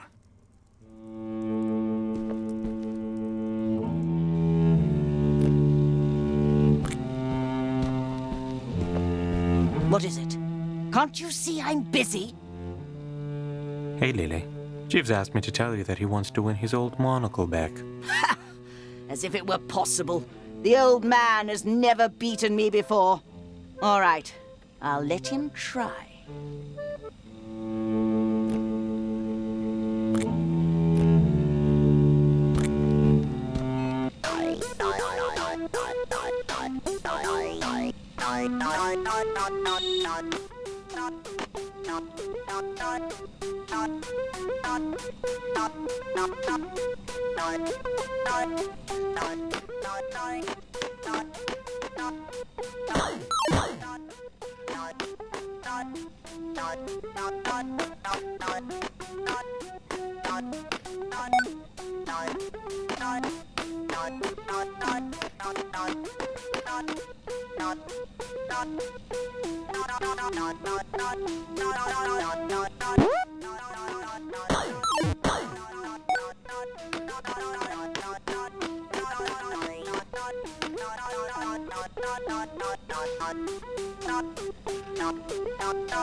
Hey, Vincent. Yes? How about I wait outside? What? Why? Well, Come on, just tell me. I just want you to know that Sylvia, the Serpentine librarian over there, has a thing for me. A thing? Yes, a thing. What's with that look? I'm just trying not to laugh. And why is that? Am I not charming enough for you? Actually, you are. Oh, anyway, I warned you. Now let's move on.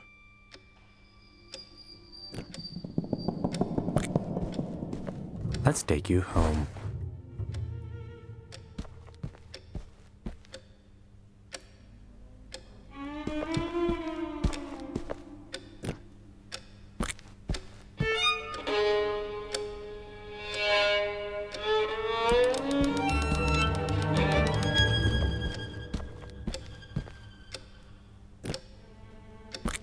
Nick, is that you? Devil's stockings. I'm so happy to see you. Where have you been? Hello, Sylvia. I've been working on my latest novel, and the process requires complete solitude. I'm sure you understand.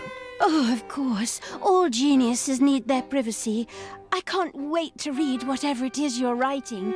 It simply must be remarkable. And who's that with you? Oh, that's Vincent. My new editor. It's true. His next novel is so good, I can't believe it even exists. Literally.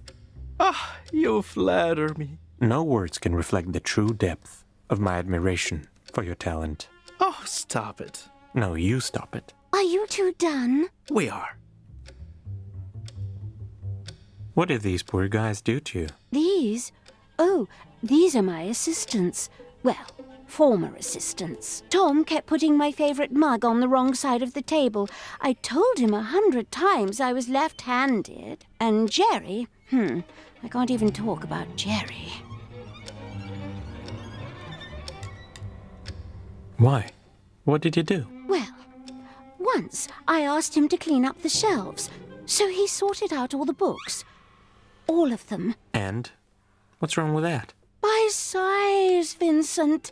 He sorted them by size. Oh, God. If there ever was any God in Whateverland, he certainly turned his back on Jerry that day.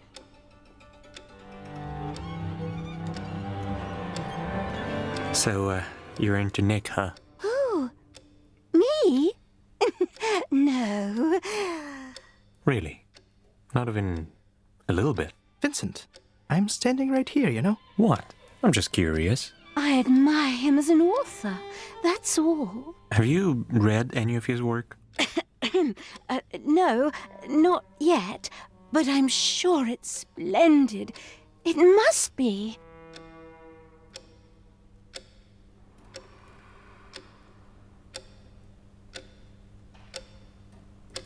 You don't need a reason to admire someone. I'm sorry for pestering you. Thanks. I suppose I needed to hear that. Actually, we have a favor to ask of you. I'm all ears. Although snakes have no ears, at least not the visible ones. Their inner ear is attached to the... Sylvia? Right. No snake facts. What do you need? We need a copy of The Magus by Joan Fowles that Rose returned here a while ago. The Magus? Let's see. Right. Here it is. You can have it. Why do I sense a, but coming?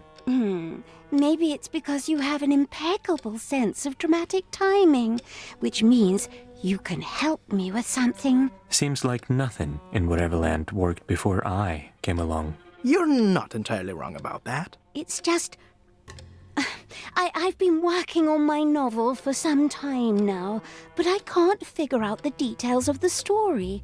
I have too many ideas, and since you're an editor, you can help me with that, right? If I help you, you'll give me the book? Of course. And if you don't help, I'll turn you into a statue. What? Seriously? Do you want to find out? Nah, I'm good. So, do we have a deal? All right, let's see that novel of yours. Yes! Thank you. I'll gather my notes.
Oh, Vincent, you don't even know how much you've just helped me.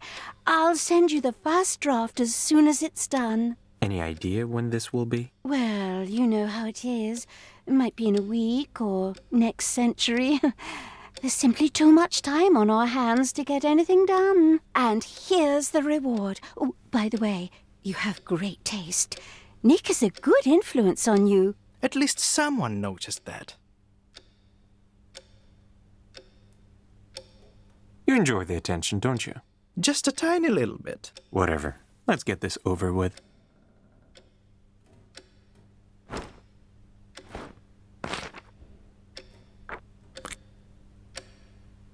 And I win again.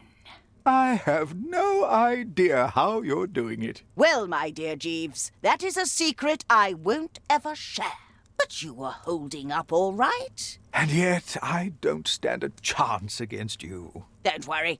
Not everyone can be good at this game. Anyway, I have to go back to work. Good luck, sweetheart.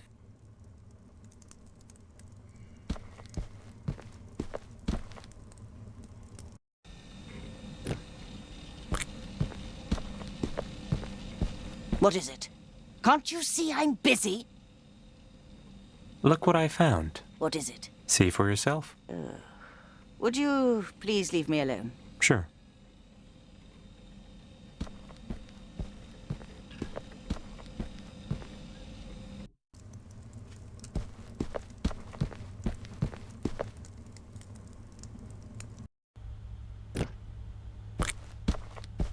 Oh, it's you again. I'd like to show you something. Of course, darling.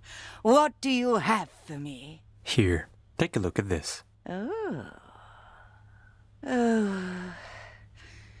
Looks like I'll need to reread this a few times. So, it's our turn to help you, isn't it? That would be much appreciated, yes. Fair enough. Wait in the living room. I've got some thinking to do.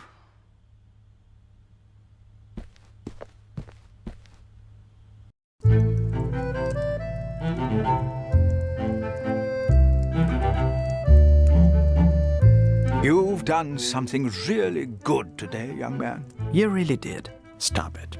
I just needed to get the spell from them. Yeah, the one you could just steal and be done with it.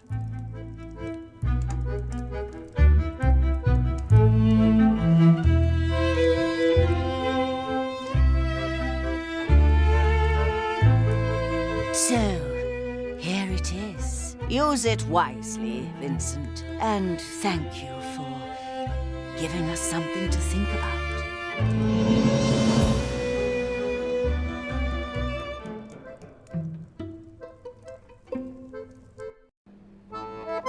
And the sisters are finally reconciled.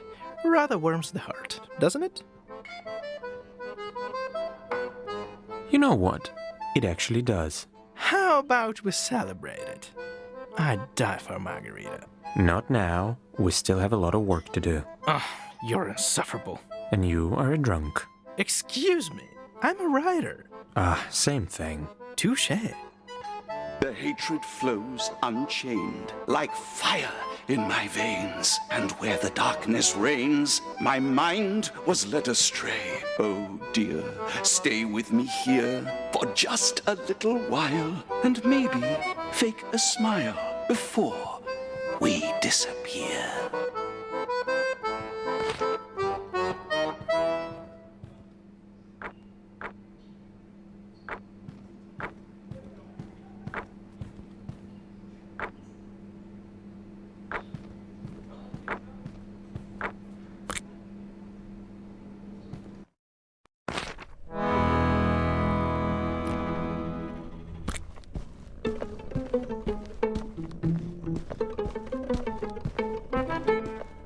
Come here, buddy.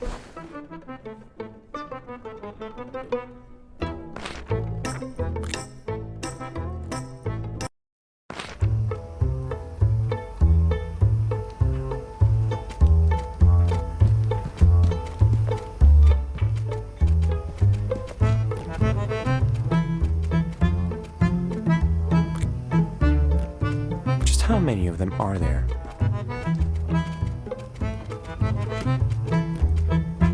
What can I do for you, stranger? I'm here for the piece of the spell that summons Beatrice. What spell? I know nothing about no spell, but I can give you some rabbit food instead. If your rabbit food can lure out witches, then sure, I'll take it.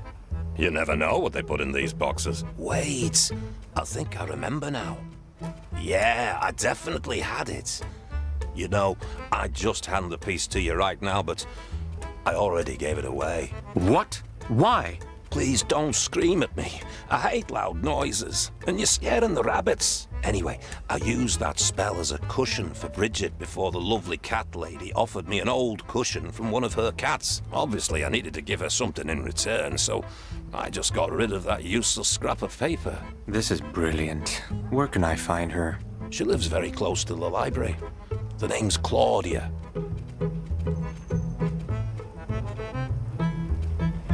Thanks for the help, and sorry I screamed at you. That's all I have to offer. Farewell. Wait, I have a favor to ask. What is it? 5 of my rabbits were scared off by that filthy black cat and ran away. If you find them, please, bring them back to me. Sure, I'll keep an eye out for them. For that, I will give you the most valuable thing I own. A key that opens any lock, but can be used only once. How does that sound? I could definitely use that. Ah, of course. You brought my children back, and they're more precious to me than anything in the world. Here, the key is yours now. But use it wisely, Vincent. You never know when you're gonna need it most. I'll try to remember that. Thank you. I found your rabbits. You did? Come here, my babies. Oh, you're safe now. What will I get for helping you? For that, I will give you the most valuable thing I own. A key that opens any lock, but can be used only once. How does that sound? I could definitely use that. Ah, of course. You brought my children back, and they're more precious to me than anything in the world. Here, the key is yours now. But use it wisely, Vincent. You never know when you're gonna need it most. I'll try to remember that. Thank you. Farewell. Goodbye.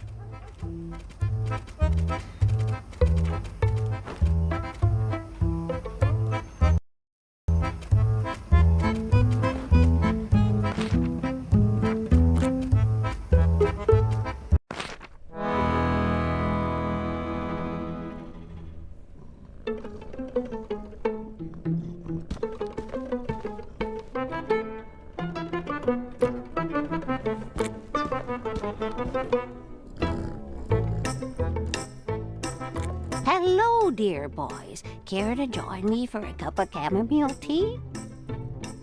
I could use something to calm my nerves, but that's not why I'm here. All right, Sugar Plum. What do you need, then?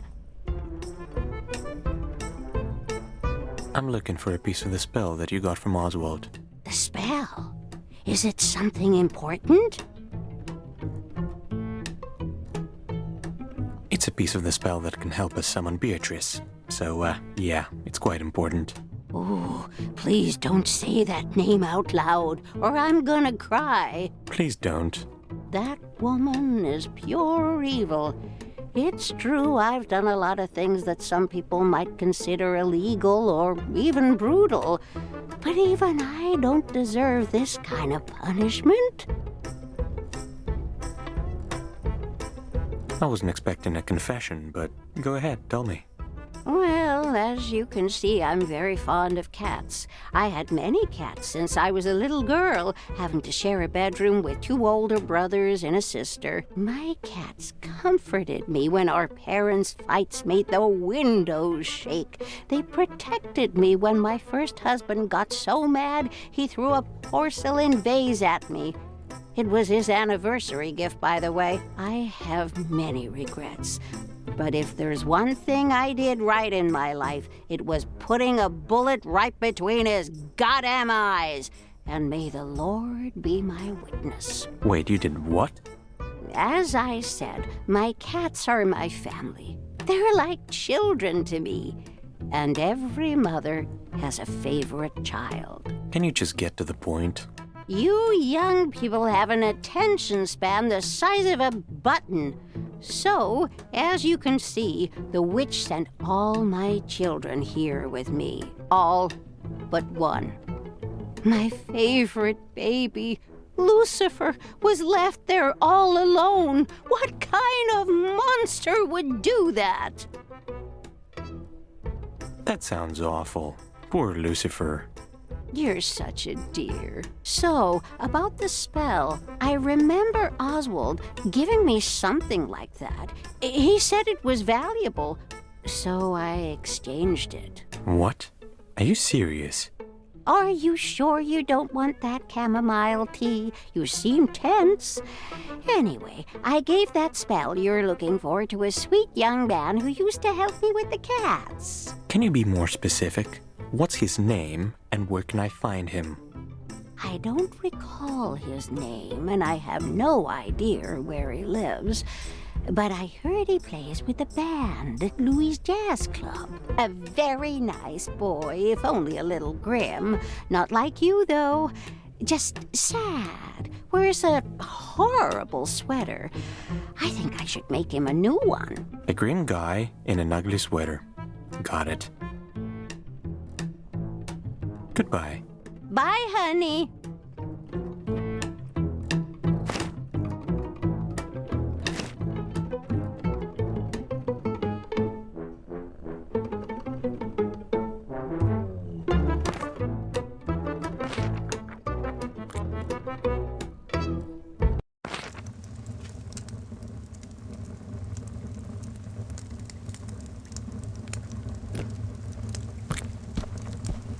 Oh, it's you. So, how did you end up here? I'm sorry, I'd rather not talk about it. You say sorry a lot, don't you? Do I? Sorry about that. Oh. It's not a problem or anything, so don't worry. Thank you. I started doing it to please other people, but now it brings me some kind of comfort. Hey, do you know Claudia? The cat lady. Of course I do. Why'd you ask? Are her cats alright? Did I do something wrong? What? No, I never said you did anything wrong. Right. I'm so sorry. You just have this serious look on your face, and I always assume I did something wrong. Just in case. What's wrong with my face? It's... no offense, but it creeps me out a little. It's like you're trying to dissect my soul with your eyes. Oh, well, this is just how my face works, I guess. Yeah, he always looks like he's trying to drill a hole in your brain with his death stare. Don't take it personally. Actually, I only use my death stare on you, Nick. Oh, I'm flattered. I knew you'd love it. Let's get back to the point. Claudia told me that she gave you the piece of the spell that's supposed to summon Beatrice. Do you still have it? The spell? Oh, yes, I think I do. She gave it to me last time I came to play with her cats. And do you need it? No, I don't. So, can you give it to me? No, I can't.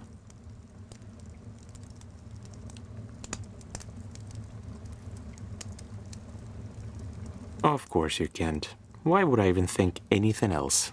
Wait, I didn't mean it like that. I really want to give it to you, but it's locked in the box Beatrice got me when I just came here, along with my other things. It's right there, on the table. The problem is, I can't remember the passcode. You can't remember the passcode to your own box? How is this even possible? I'm really sorry. That's not the only thing I can't remember. You see, I've always had these memory issues. But when Beatrice sent me to Whateverland, it became so much worse that I'd wake up with no memory of my life before I got here. At first, I wanted to forget. But Beatrice told me that I must remember why I ended up here. that I must relive these memories every day for the rest of eternity. I recorded everything on tapes, but kept forgetting them everywhere. I left clues on each tape so that I could find the other ones. But I lost the last one after jumping off that bridge. Now I can't remember anything from my past life, including the code. What if I find your tapes? Would you? Really? I mean, it would be the first time someone ever helped me. Before Beatrice, that is. Although, I can't remember what she actually did. Anyway, take this. It might help you look for the tapes. I heard about you helping other people, it's just... It would be the first time someone ever helped me. Before Beatrice, that is. Although, I can't remember what she actually did. Anyway, take this. It might help you look for the tapes.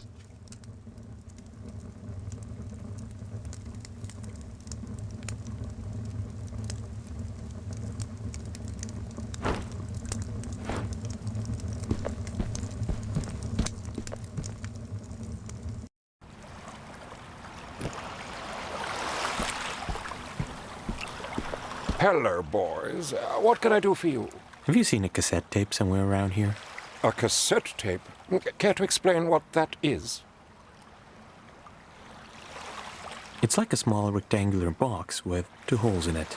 Ring any bells? Oh, that thing. I saw it drop out of that poor boy's pocket as he fell. It's probably at the bottom of the river. Sounds about right. Can you get it for me? Yes, but I want something in return. I'm listening. I want you to give me a tattoo. Yeah, why not? Wait, are you serious? Absolutely. In my past life, I was a tattoo artist, but never got a single tattoo myself. But the time has come, and you will be the one to do it. But I'm not an artist, and I've never done anything like that before. Are you sure about this? Oh, don't worry. It's not as hard as it looks. And besides, I never liked perfect tattoos anyway. I want my piece to have real character. Yeah, it's definitely not going to be perfect. Art was never about perfection anyway. Well said. Let's just hope Vincent won't get too creative.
This is brilliant. Look at those details. And I love the charming imperfections that you decided not to fix. Only a true artist can make such a daring choice. Maybe I should keep doing it then. Well... Yes, absolutely. A talent like yours should never be wasted. So, what about the tape? You know, I think we met for a reason. Every event of my life led me to this day so that you could give me a tattoo and I could help you in return. It was fate that brought us together. You're absolutely right, but I have to go. My art is needed elsewhere. So please, just get me that tape. Of course. Now I have to share you with the whole world.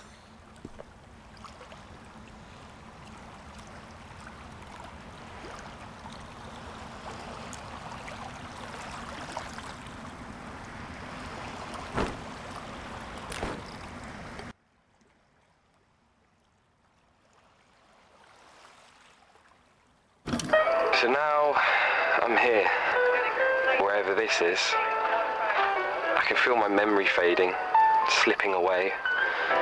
Maybe it would be better to forget. But she said that I must remember so I can heal. She promised me the pain would go away. She's so nice. Never screamed at me, never laid a hand on me. She's not like Dad. I can trust her. I think I heard jazz playing in the background. We should check the jazz club next.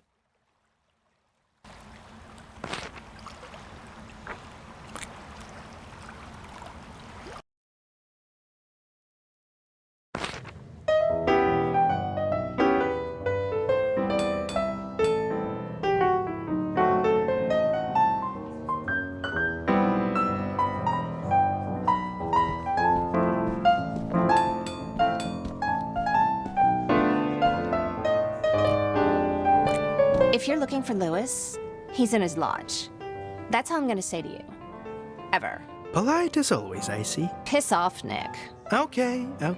I hope you don't have any dumb questions for me. Did you happen to find a tape here? Francois could have dropped it. A tape? Mo found one of these in the dressing room. You can have it. I was gonna throw it away, so consider yourself lucky. Yeah, I wouldn't want to return to the junkyard. That's where it all began. Who knows? Maybe one day it's gonna come to an end there. That's deep. I know, right? Now take the tape and get out.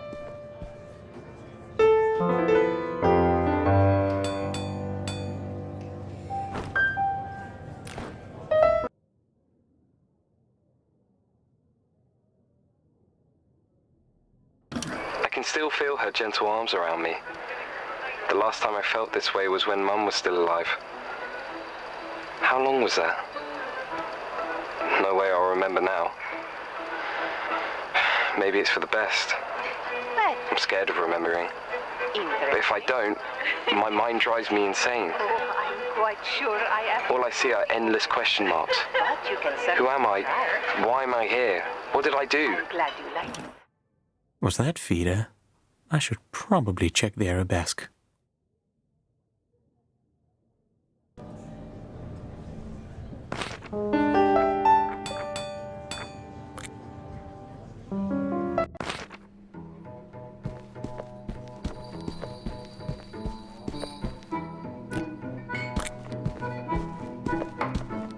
Do you need anything? Have you by any chance found a tape somewhere here? Actually, I have. It was under one of the tables. Is it yours? No, I'm just helping Francois find his tapes. Oh, Francois. I'm glad someone's looking out for that boy. He always seemed too troubled for someone so young.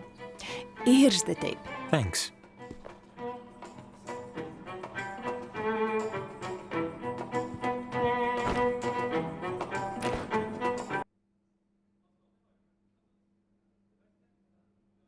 It was an AR-15. I don't know why I chose that one. Probably heard something about it on TV. I hate guns. It felt so cold in my hands, so heavy. Dad always called me a pussy whenever I refused to shoot with him. Then he laughed. If I started crying, he would hit me. If I didn't, he would... It doesn't matter now. You can't hurt me here. Call it a hunch, but we should probably search the park.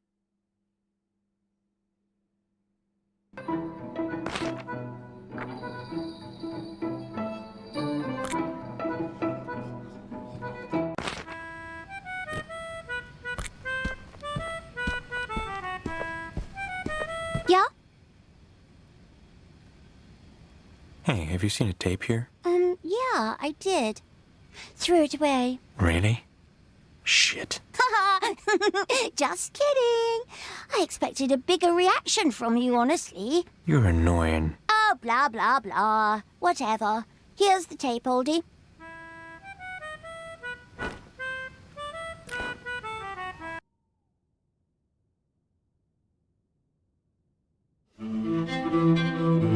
was really going to kill them. Every last one of them. Parker, who locked me in the janitor's closet. Jefferson and his friends who used to beat me up after class. Maxwell, Perez, Russell, all of them. They had to pay. There had to be some kind of justice. It felt so right to just stand up for myself for the first time. And the last. God, I'm pathetic.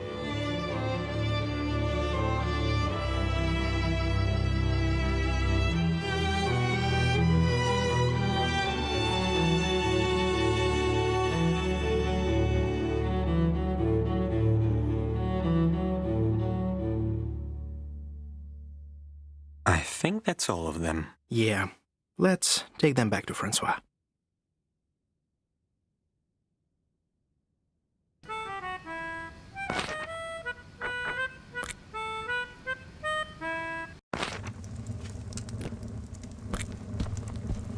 Oh, it's you. Here are the tapes. You actually found them? Sorry. I just assumed you were... What? Come on, tell me. Alright. I never expected you to actually find the tapes, let alone give them back to me. I don't know. I thought you'd ignore me at best, or laugh at me or whatever. Good thing I was wrong. Wow. You have really low expectations of people, don't you? I guess I do. Anyway, I have to listen to the tapes now. Hopefully they'll help me figure out the passcode. Oh, I remember. Here you go. And thanks for the help. Take care, okay? Yeah. I'll try to do that.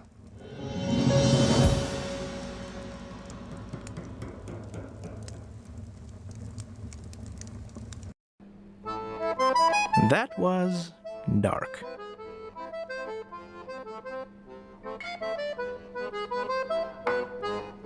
He'll get better now. I'm sure of it. Yeah, who knows? Maybe he'll finally find some kind of peace. But you know what, Vincent? What is it? You didn't have to search for those tapes, and yet you found them. And I'm happy that you did. I really am. We did it together. Oh, stop it. You're putting a tear in my eye. Now, how about another round? Seriously, Nick? Just kidding, just kidding. A secret long forgotten is one that is best kept. When all your strings go rotten and there's no hope that's left, your eyes turn red with anguish, so frightening yet so meek. My dear, let's stop this languish. I have that, what you seek.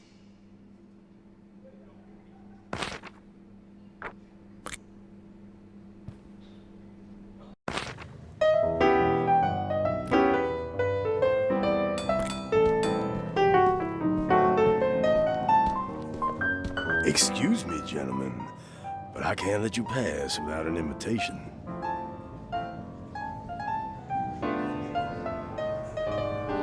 I need to speak to Lewis. It's urgent. Yeah, of course you do. Everybody wants something from Mr. Lewis, but no invitation means no entry. We need to figure out a way to attract his attention. Got any ideas? Not really. How about we ask the band?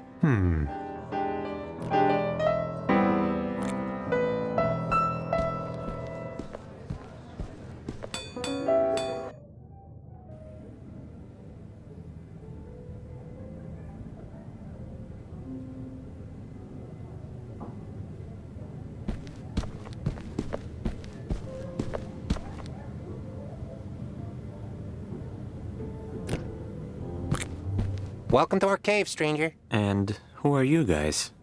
We're the Duck de l'Omelette, the best local jazz band. I'm Mo, and these are my dudes, Joe, Poe, and Lenny. Lenny? Seriously? Yeah, he just likes to be special, you know. Those damn drummers. Why aren't you playing? We don't have a guitarist. Francois got into one of his moods again and just left. Now Lewis is pissed at us. I knew we shouldn't have let him join the band. I saw him jump off a bridge recently. Not sure he's coming back to you. Well, that's too bad. Anyway, we need someone to play the guitar, or else we can't go out on that stage.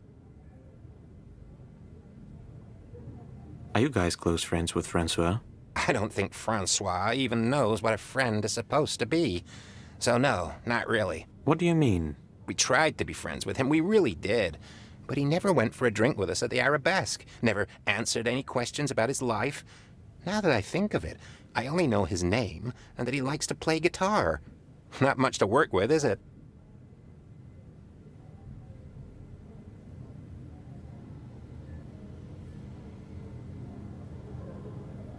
Have you ever thought about why he avoided all those questions?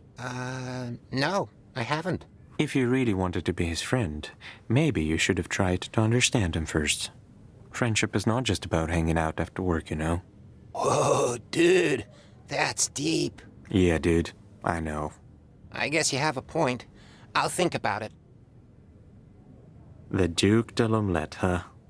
Please, don't ask. Well, now I just have to ask.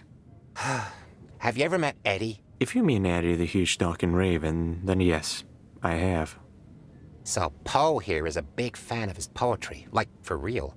Once we were hanging out in the Arabesque, and I saw actual tears in his eyes after Eddie finished reading one of his poems. I'm not sure where this is going. At that time, we were just thinking about the name for our band, and Poe had a brilliant idea. What if we asked that genius bird of a poet to come up with a name for us? So, he did.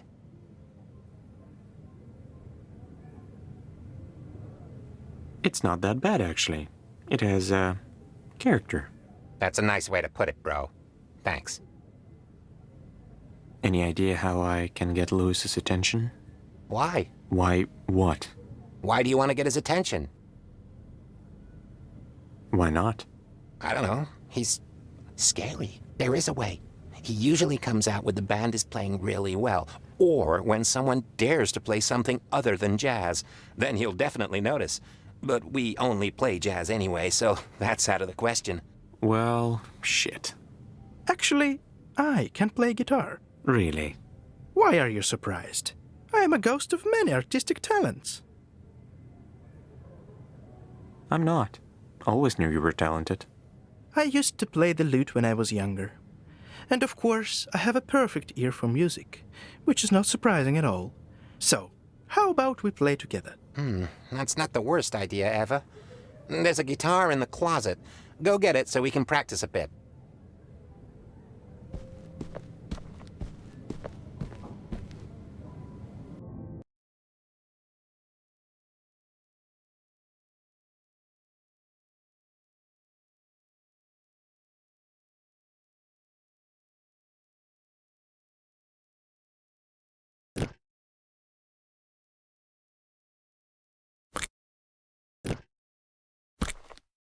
Hey, Vincent. What is it?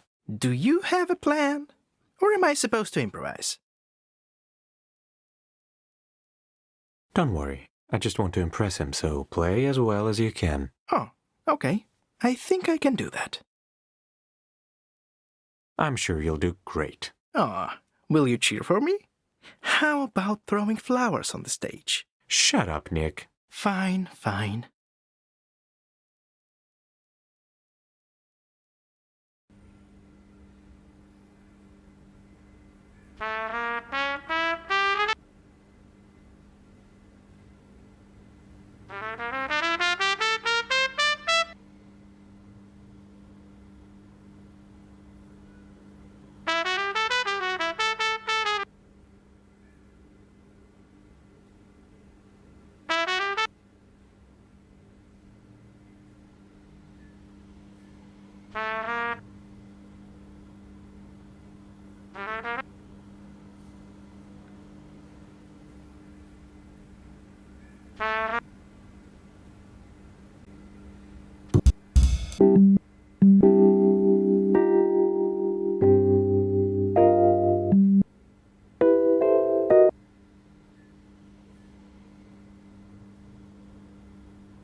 Mr. Lewis will see you now.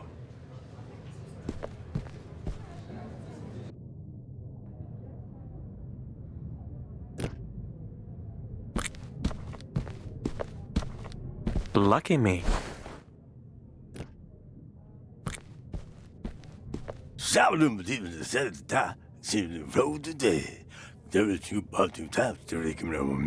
Sorry, what? I didn't quite catch that.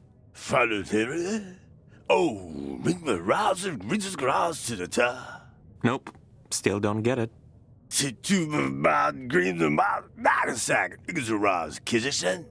I completely forgot to tell you. As usual. Hey, don't act like I'm not helping you at all. Anyways, Louis doesn't speak like normal people. I figured that much, thank you. Will you let me finish? To understand what he's saying, you need to listen to his voice as if it was actual music. Okay, I'll try. I'm even more surprised than you are.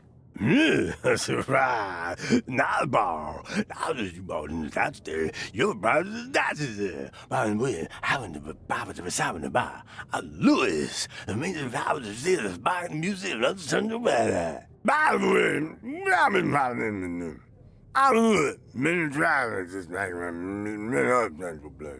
My name is Vincent. I'm not a local landmark of any kind, but still. Everybody's anyway, what can I do for you today?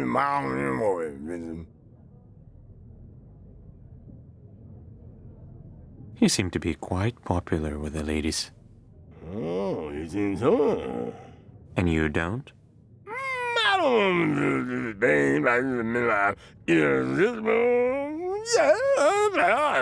If you were aiming for a modest response, that wasn't it.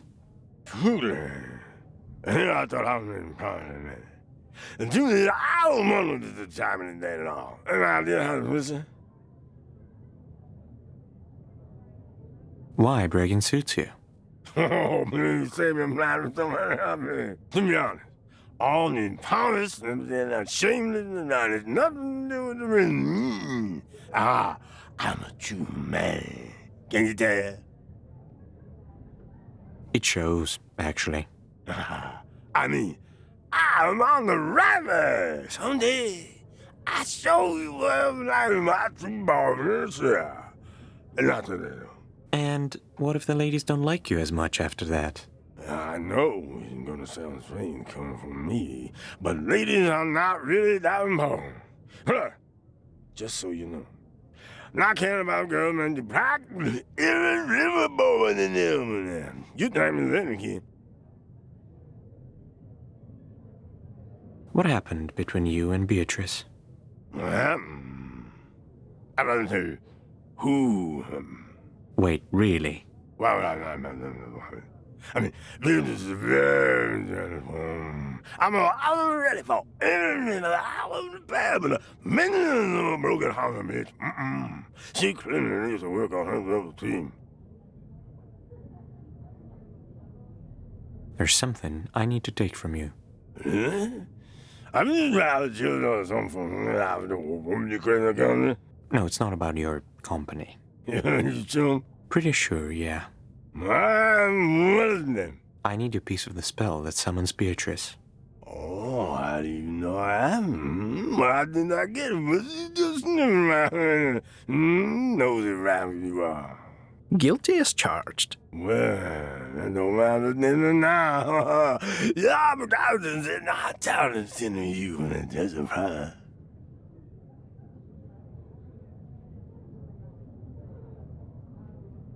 I knew you were going to say that. That means you're not easy. Fine, what do you need me to do? Stitch up your favorite shirt? Cure a dying puppy? What is it? Ha! Nothing laughing at me, says. I'm up to September the most. Never the woman in the world. Her name is Fia. A date? With Fida? Yeah, doesn't surprise me.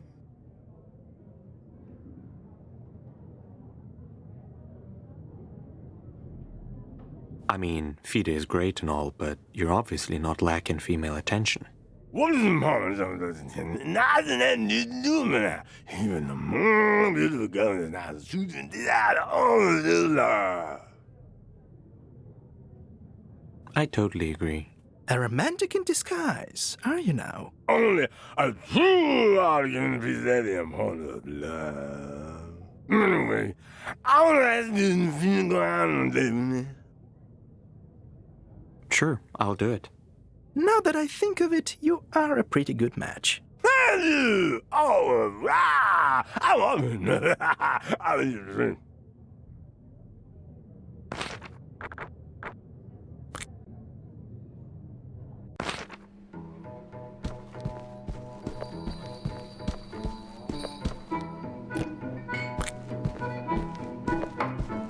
Do you need anything?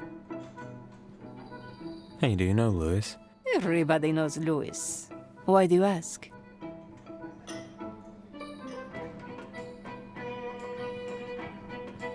Did you know he was in love with you? No, I did not know that. I'm serious, Fida. He said that the only thing he dreams of is taking you out on a date. Why are you doing this, Vincent? If you think it's funny, then I assure you it's not. He's telling the truth, Fida. I heard it too. And why should I believe you? No reason, but it's the truth. Otherwise, he wouldn't be waiting at the entrance right now. Wait, he's here? Oh God, how do I look? Dashing, as always. Right, I think I can do this. Although there is a problem. What is it? I can't understand a single word he says. You see, I'm completely tone deaf. My parents wanted me to become a pianist, but I disappointed them even in this.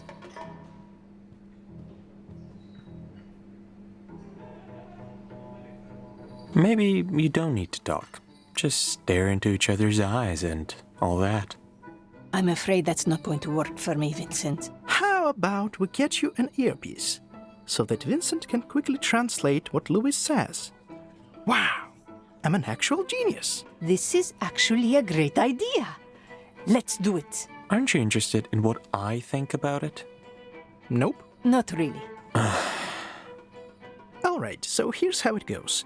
You have to translate what Louis says, but keep in mind that Fida is a modest woman, and Louis, let's just say he can be a bit straightforward, so you might want to filter it out a little. You want me to lie to her?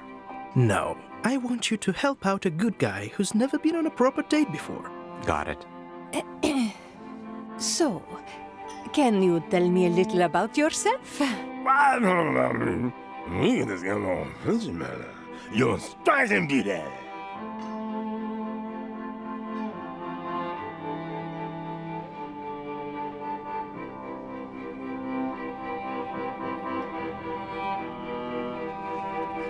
Louis doesn't want to talk about him. Oh, okay. You know, I was turned by Boston and by your rabbit, I'm called, but many of the gays.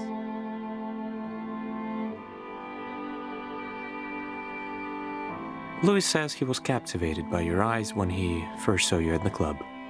Really? Your eyes were the first thing I noticed as well.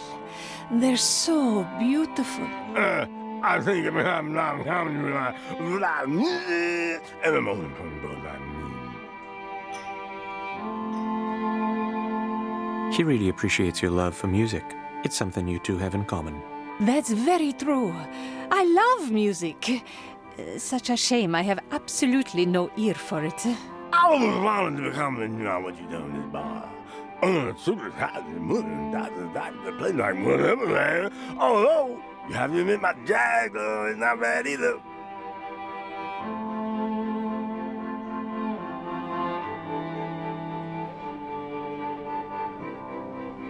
He says the arabesque is pretty. I'm glad you like it. In fact, I don't understand, man. Some torturous. I don't could have said you a music. I had to plead the body till the whole man. It's better than what a wonderful teacher I said.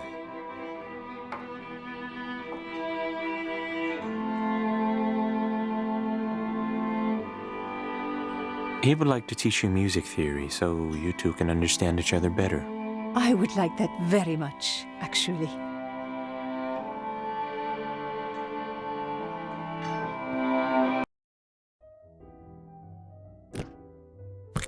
Well, then, not too bad, huh?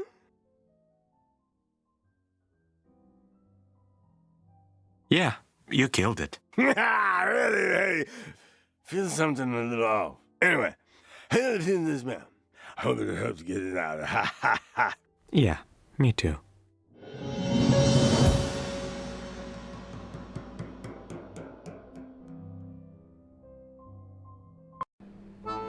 I can't believe we just witnessed Louis and Fida having an actual date.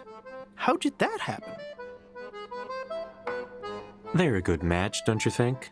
Now that I think of it, they actually are pretty cute together. Oh, the wonders of love. I propose a toast for the happy couple. First, one date does not mean they're a couple. And second of all,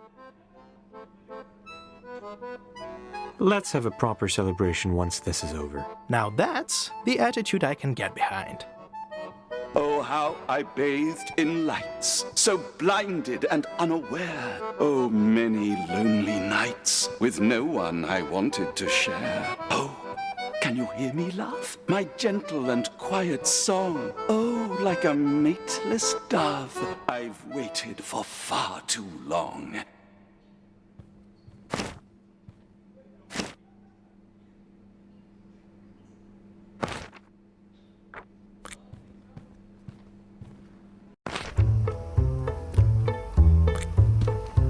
What's new?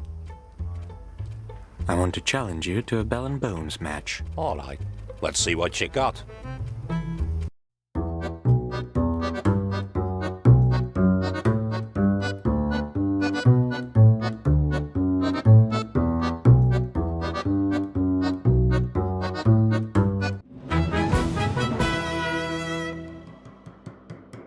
You're full of surprises. Now I need to up my game and get a rematch.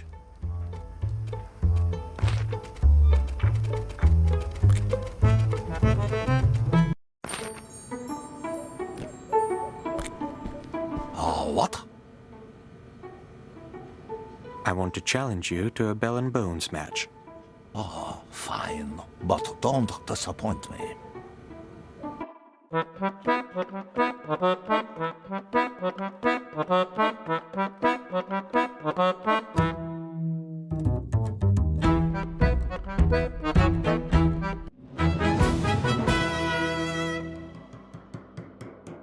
I didn't expect to lose. Underestimating you made me weak. You taught me a good lesson.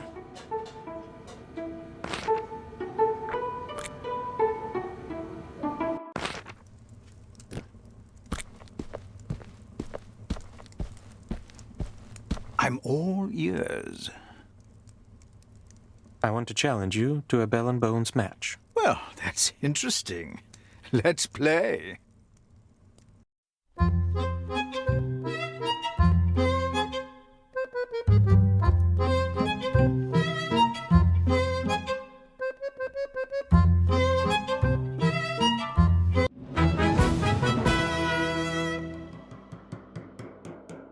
And here I stand defeated. Very impressive, Vincent.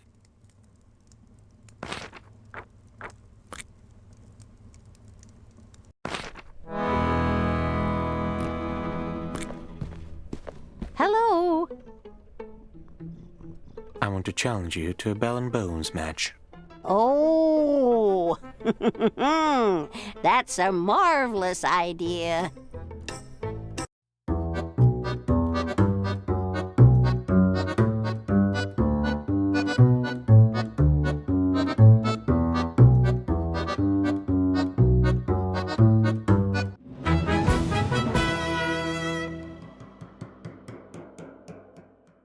This is ridiculous. Playing against a weak old lady and even daring to win. You should be ashamed of yourself, young man.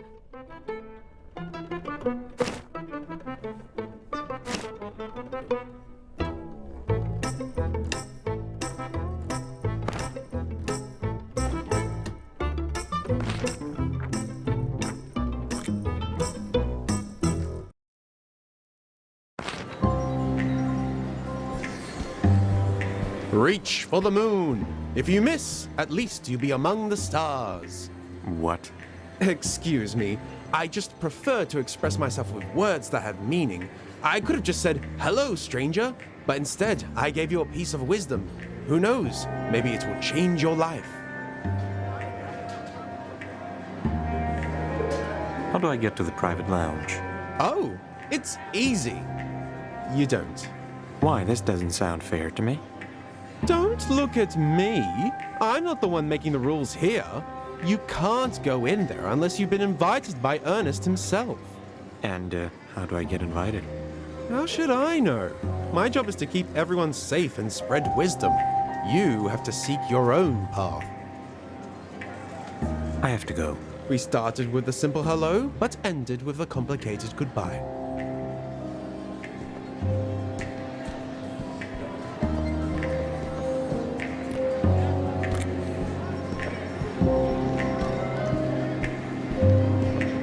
State your business. I want to talk to Ernest. You? Talk to the leader? Maybe in the next life, if you get one. Do I need to wear a leather jacket to get in, or what? Anyone can wear a cool jacket, but not anyone can meet the leader. You get what I'm saying? Yeah, whatever. But is there really no way to get inside? Well, maybe if you become the second best bell and bones player in Whateverland and have a bet that might interest the leader, but that is not possible. So the answer is no. We'll see about that. I have become the second best bell and bones player in Whateverland. Will you let me in now? The leader has heard of your achievements. You managed to impress him. That is true. So, can I talk to him? It depends.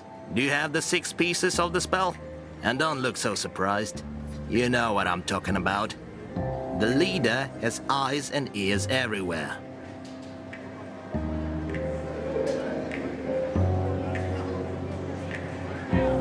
I don't have the pieces. Yet. And come back when you get them. I'll be back soon. I hope not.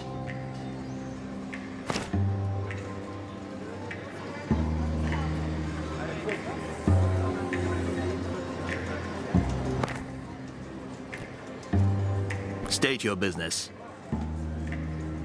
I have the pieces. Good. Follow. What do you mean, I mean, you're not what I expected to see. Is that supposed to be an insult or a compliment? Neither. I just made an observation. Okay. You're not very chatty, are you? No. I prefer to act, not chat. That's a relief. I've been talking way too much these days. Good. Alright, so... I know why you're here. You want my piece of Beatrice's spell. And I also know that you already have the rest of the pieces. Is that right? Someone has eyes everywhere, huh? I told you. Here is my offer. We play against each other. Whoever wins gets all 7 pieces. How does that sound? Fine, let's get this over with. I like your attitude.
This is impossible. You are cheating. I just know it.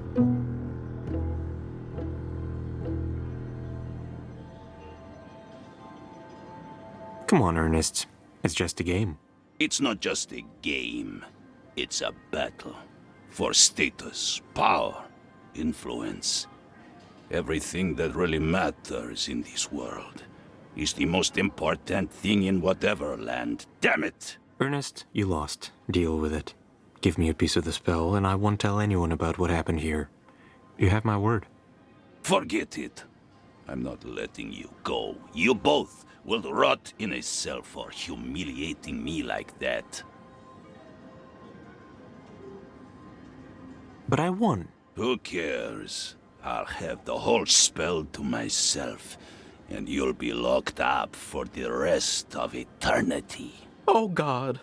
I knew it wouldn't end well. I just knew it. We never should have come here, Vincent. Don't worry. I'll figure it out. How about we reach some kind of agreement? What do you have in mind? How about I give you the pieces, and we go our separate ways? No. You go to the cell and sit there until I decide what to do with you two. Nick has nothing to do with it. At least let him go. There's no way I'm leaving you here. Why do you have to be so stubborn at the worst possible moment? You two are very cute. But no, look on the bright side. At least you'll have company. Wait.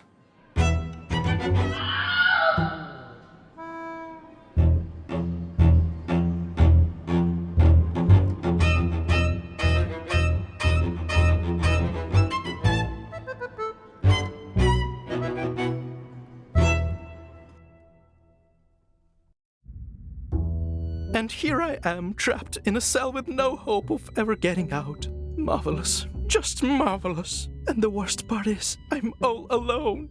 For eternity at that. Just how fast will I go insane? I don't know. Maybe the madness has already begun to fester.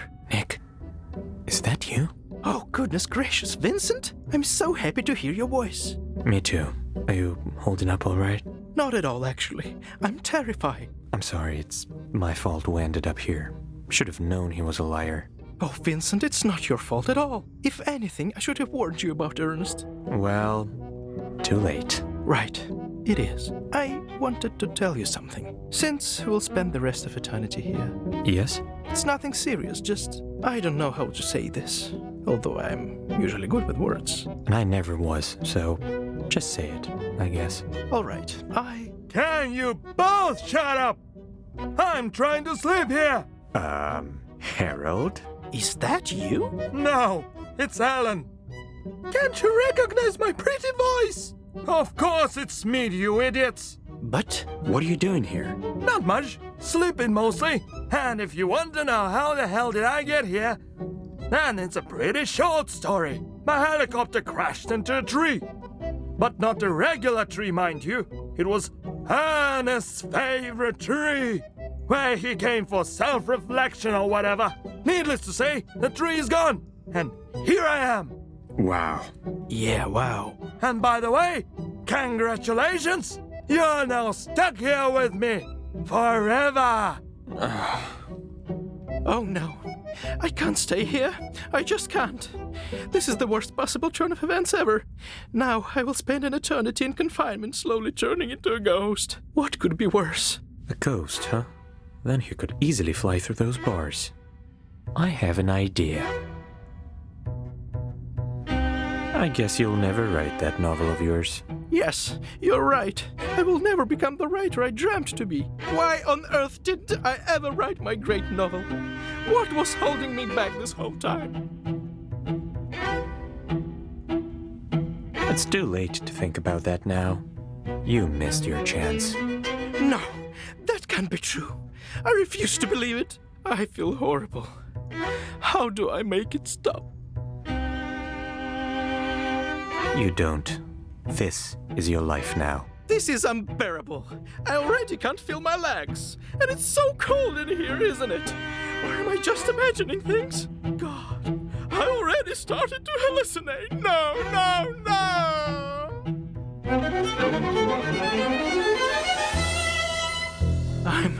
I'm free. Guess it worked. Abusing my delicate nature like that. Vincent, you're a genius. I know. Are you going to help us or what? Already on it. Let's see.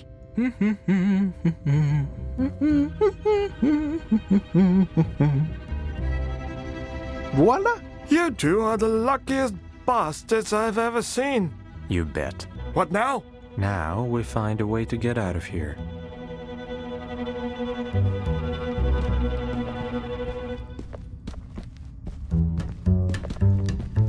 Ah, a lock.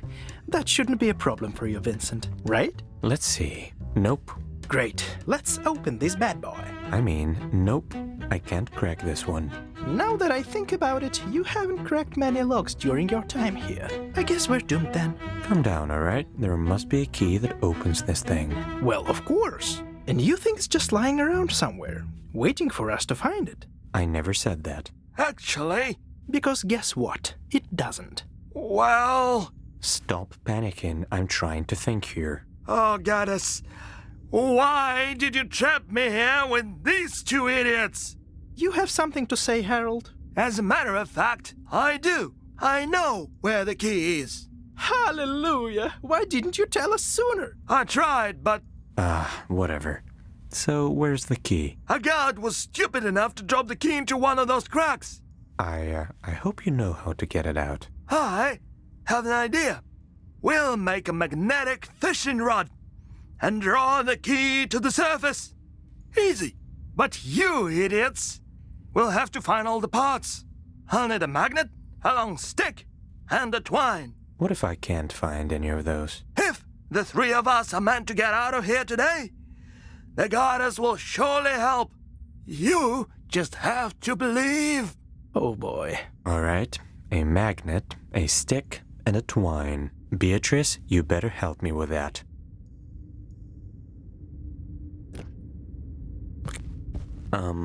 Excuse me? Consider yourself excused. How can I help you? I'm looking for a magnet. Maybe you've seen one? Well, you're in luck. I happen to have one myself. Can I borrow it? Oh, no. But you can exchange it. Okay. What do you want? A bottle of nice red wine, please. You got yourself a deal.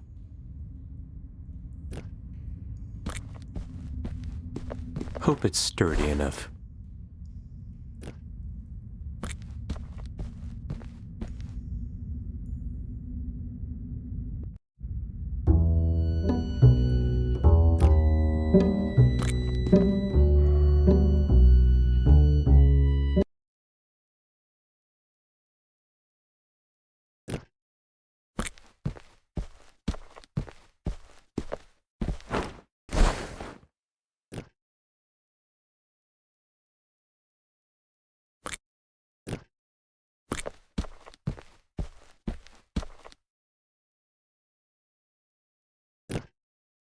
Okay, so I need to put the scales in a certain position. But what's going to happen?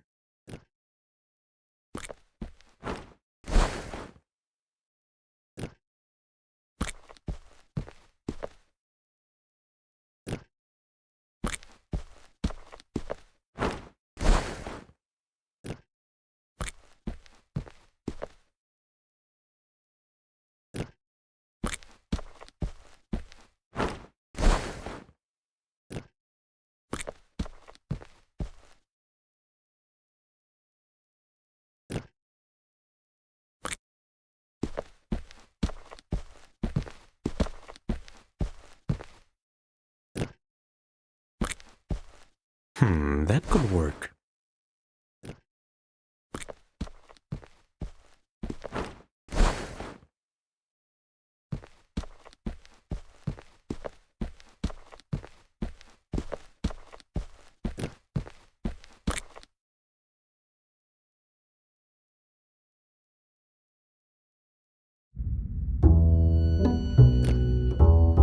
Take your time. That key isn't going anywhere, and neither are we. Here you go. Looked pretty fancy to me. Fancy indeed. The magnet is yours.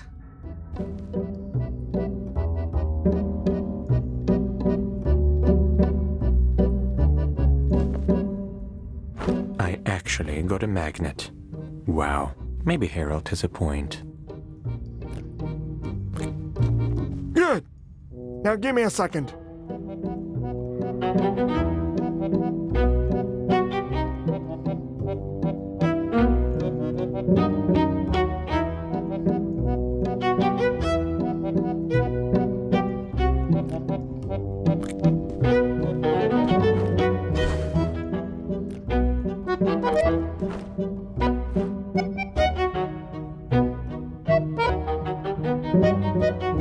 Yes, good job, Vincent. Hey!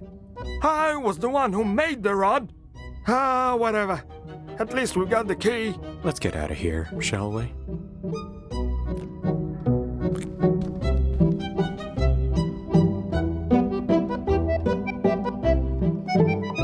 Shit. What? Did you forget your favorite lockpick down there? No, I just realized that we lost all the pieces of the spell. Oh, yeah, we did do that. Turns out it was all for nothing. No, Vincent, I assure you it was not. You'll see. Unscientific as it may be, I'm inclined to side with the ghost. Now is not the time to give up.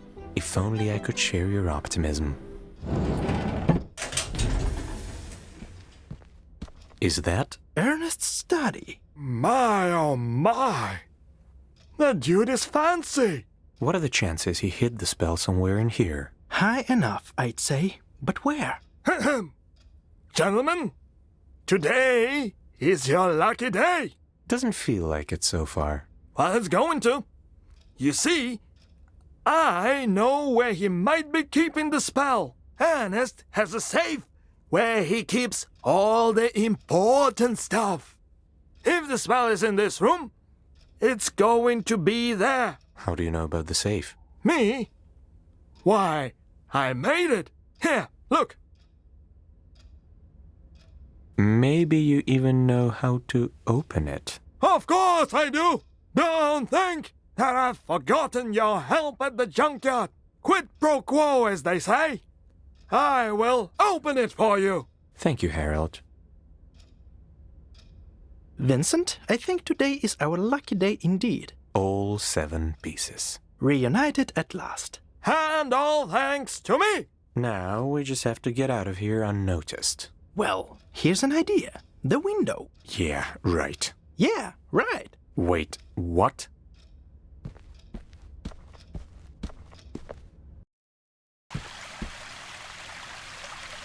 So, this is it. We have all 7 pieces of the spell. The question is, what are we going to do with them?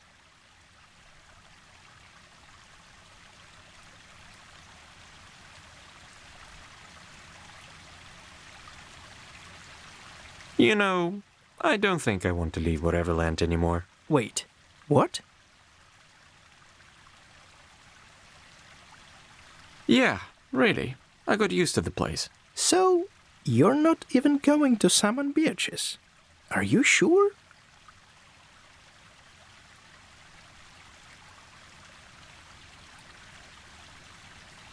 Yep. Vincent, are you 100% sure? More like 146% sure. Okay, that's the end, I guess. Bye, everyone! And just like that, our journey has come to an end. Believe it or not, Whateverland has changed a great deal during this time, for Vincent's help didn't go unnoticed by its people. It seems Van realized that his relationship with Zachary is not going to repair itself. He even promised to get off the couch, or at least give it a try. Rose and Lily were able to put their differences aside and become a family once again. Do I need to say who is the happiest about it? Sylvia finished her novel after all. However, so far she's not letting anyone read it. Well, maybe that's for the best. Umaru-san had finally satisfied her age-old hunger and was now a little less unbearable than before. Clearly, she's making progress. With the radio working again, Ellen's zest for life has been reignited. You can now hear her voice wherever you go in the city. Equally delightful and annoying as it is. Louis and Fida gave in to their feelings, and now they are learning to speak each other's language. Although the universal language of love seems to be more than enough for them. With his memories back, Francois could finally embrace his past and face the future. He returned to the band and now plays with them every night at the jazz club. Looks like he even has fans. Now that Ernest's plan had failed miserably and he was turned into a helpless skull, his influence in town had greatly decreased. Some Whateverlanders are still afraid of his gang, but most merely laugh as they look at him now. Well, every dictatorship is bound to fall. You can trust me on that one. Oh, and Harold's dream did come true after all. He became Beatrice's assistant, though it's not clear what the witch needed him for. Maybe she just wanted to make him a little happier. One can never know with her. If you think about it, Vincent didn't choose to stay in Whateverland for nothing. After all, he has many friends here now. And what else does one need to spend the rest of eternity with a blast?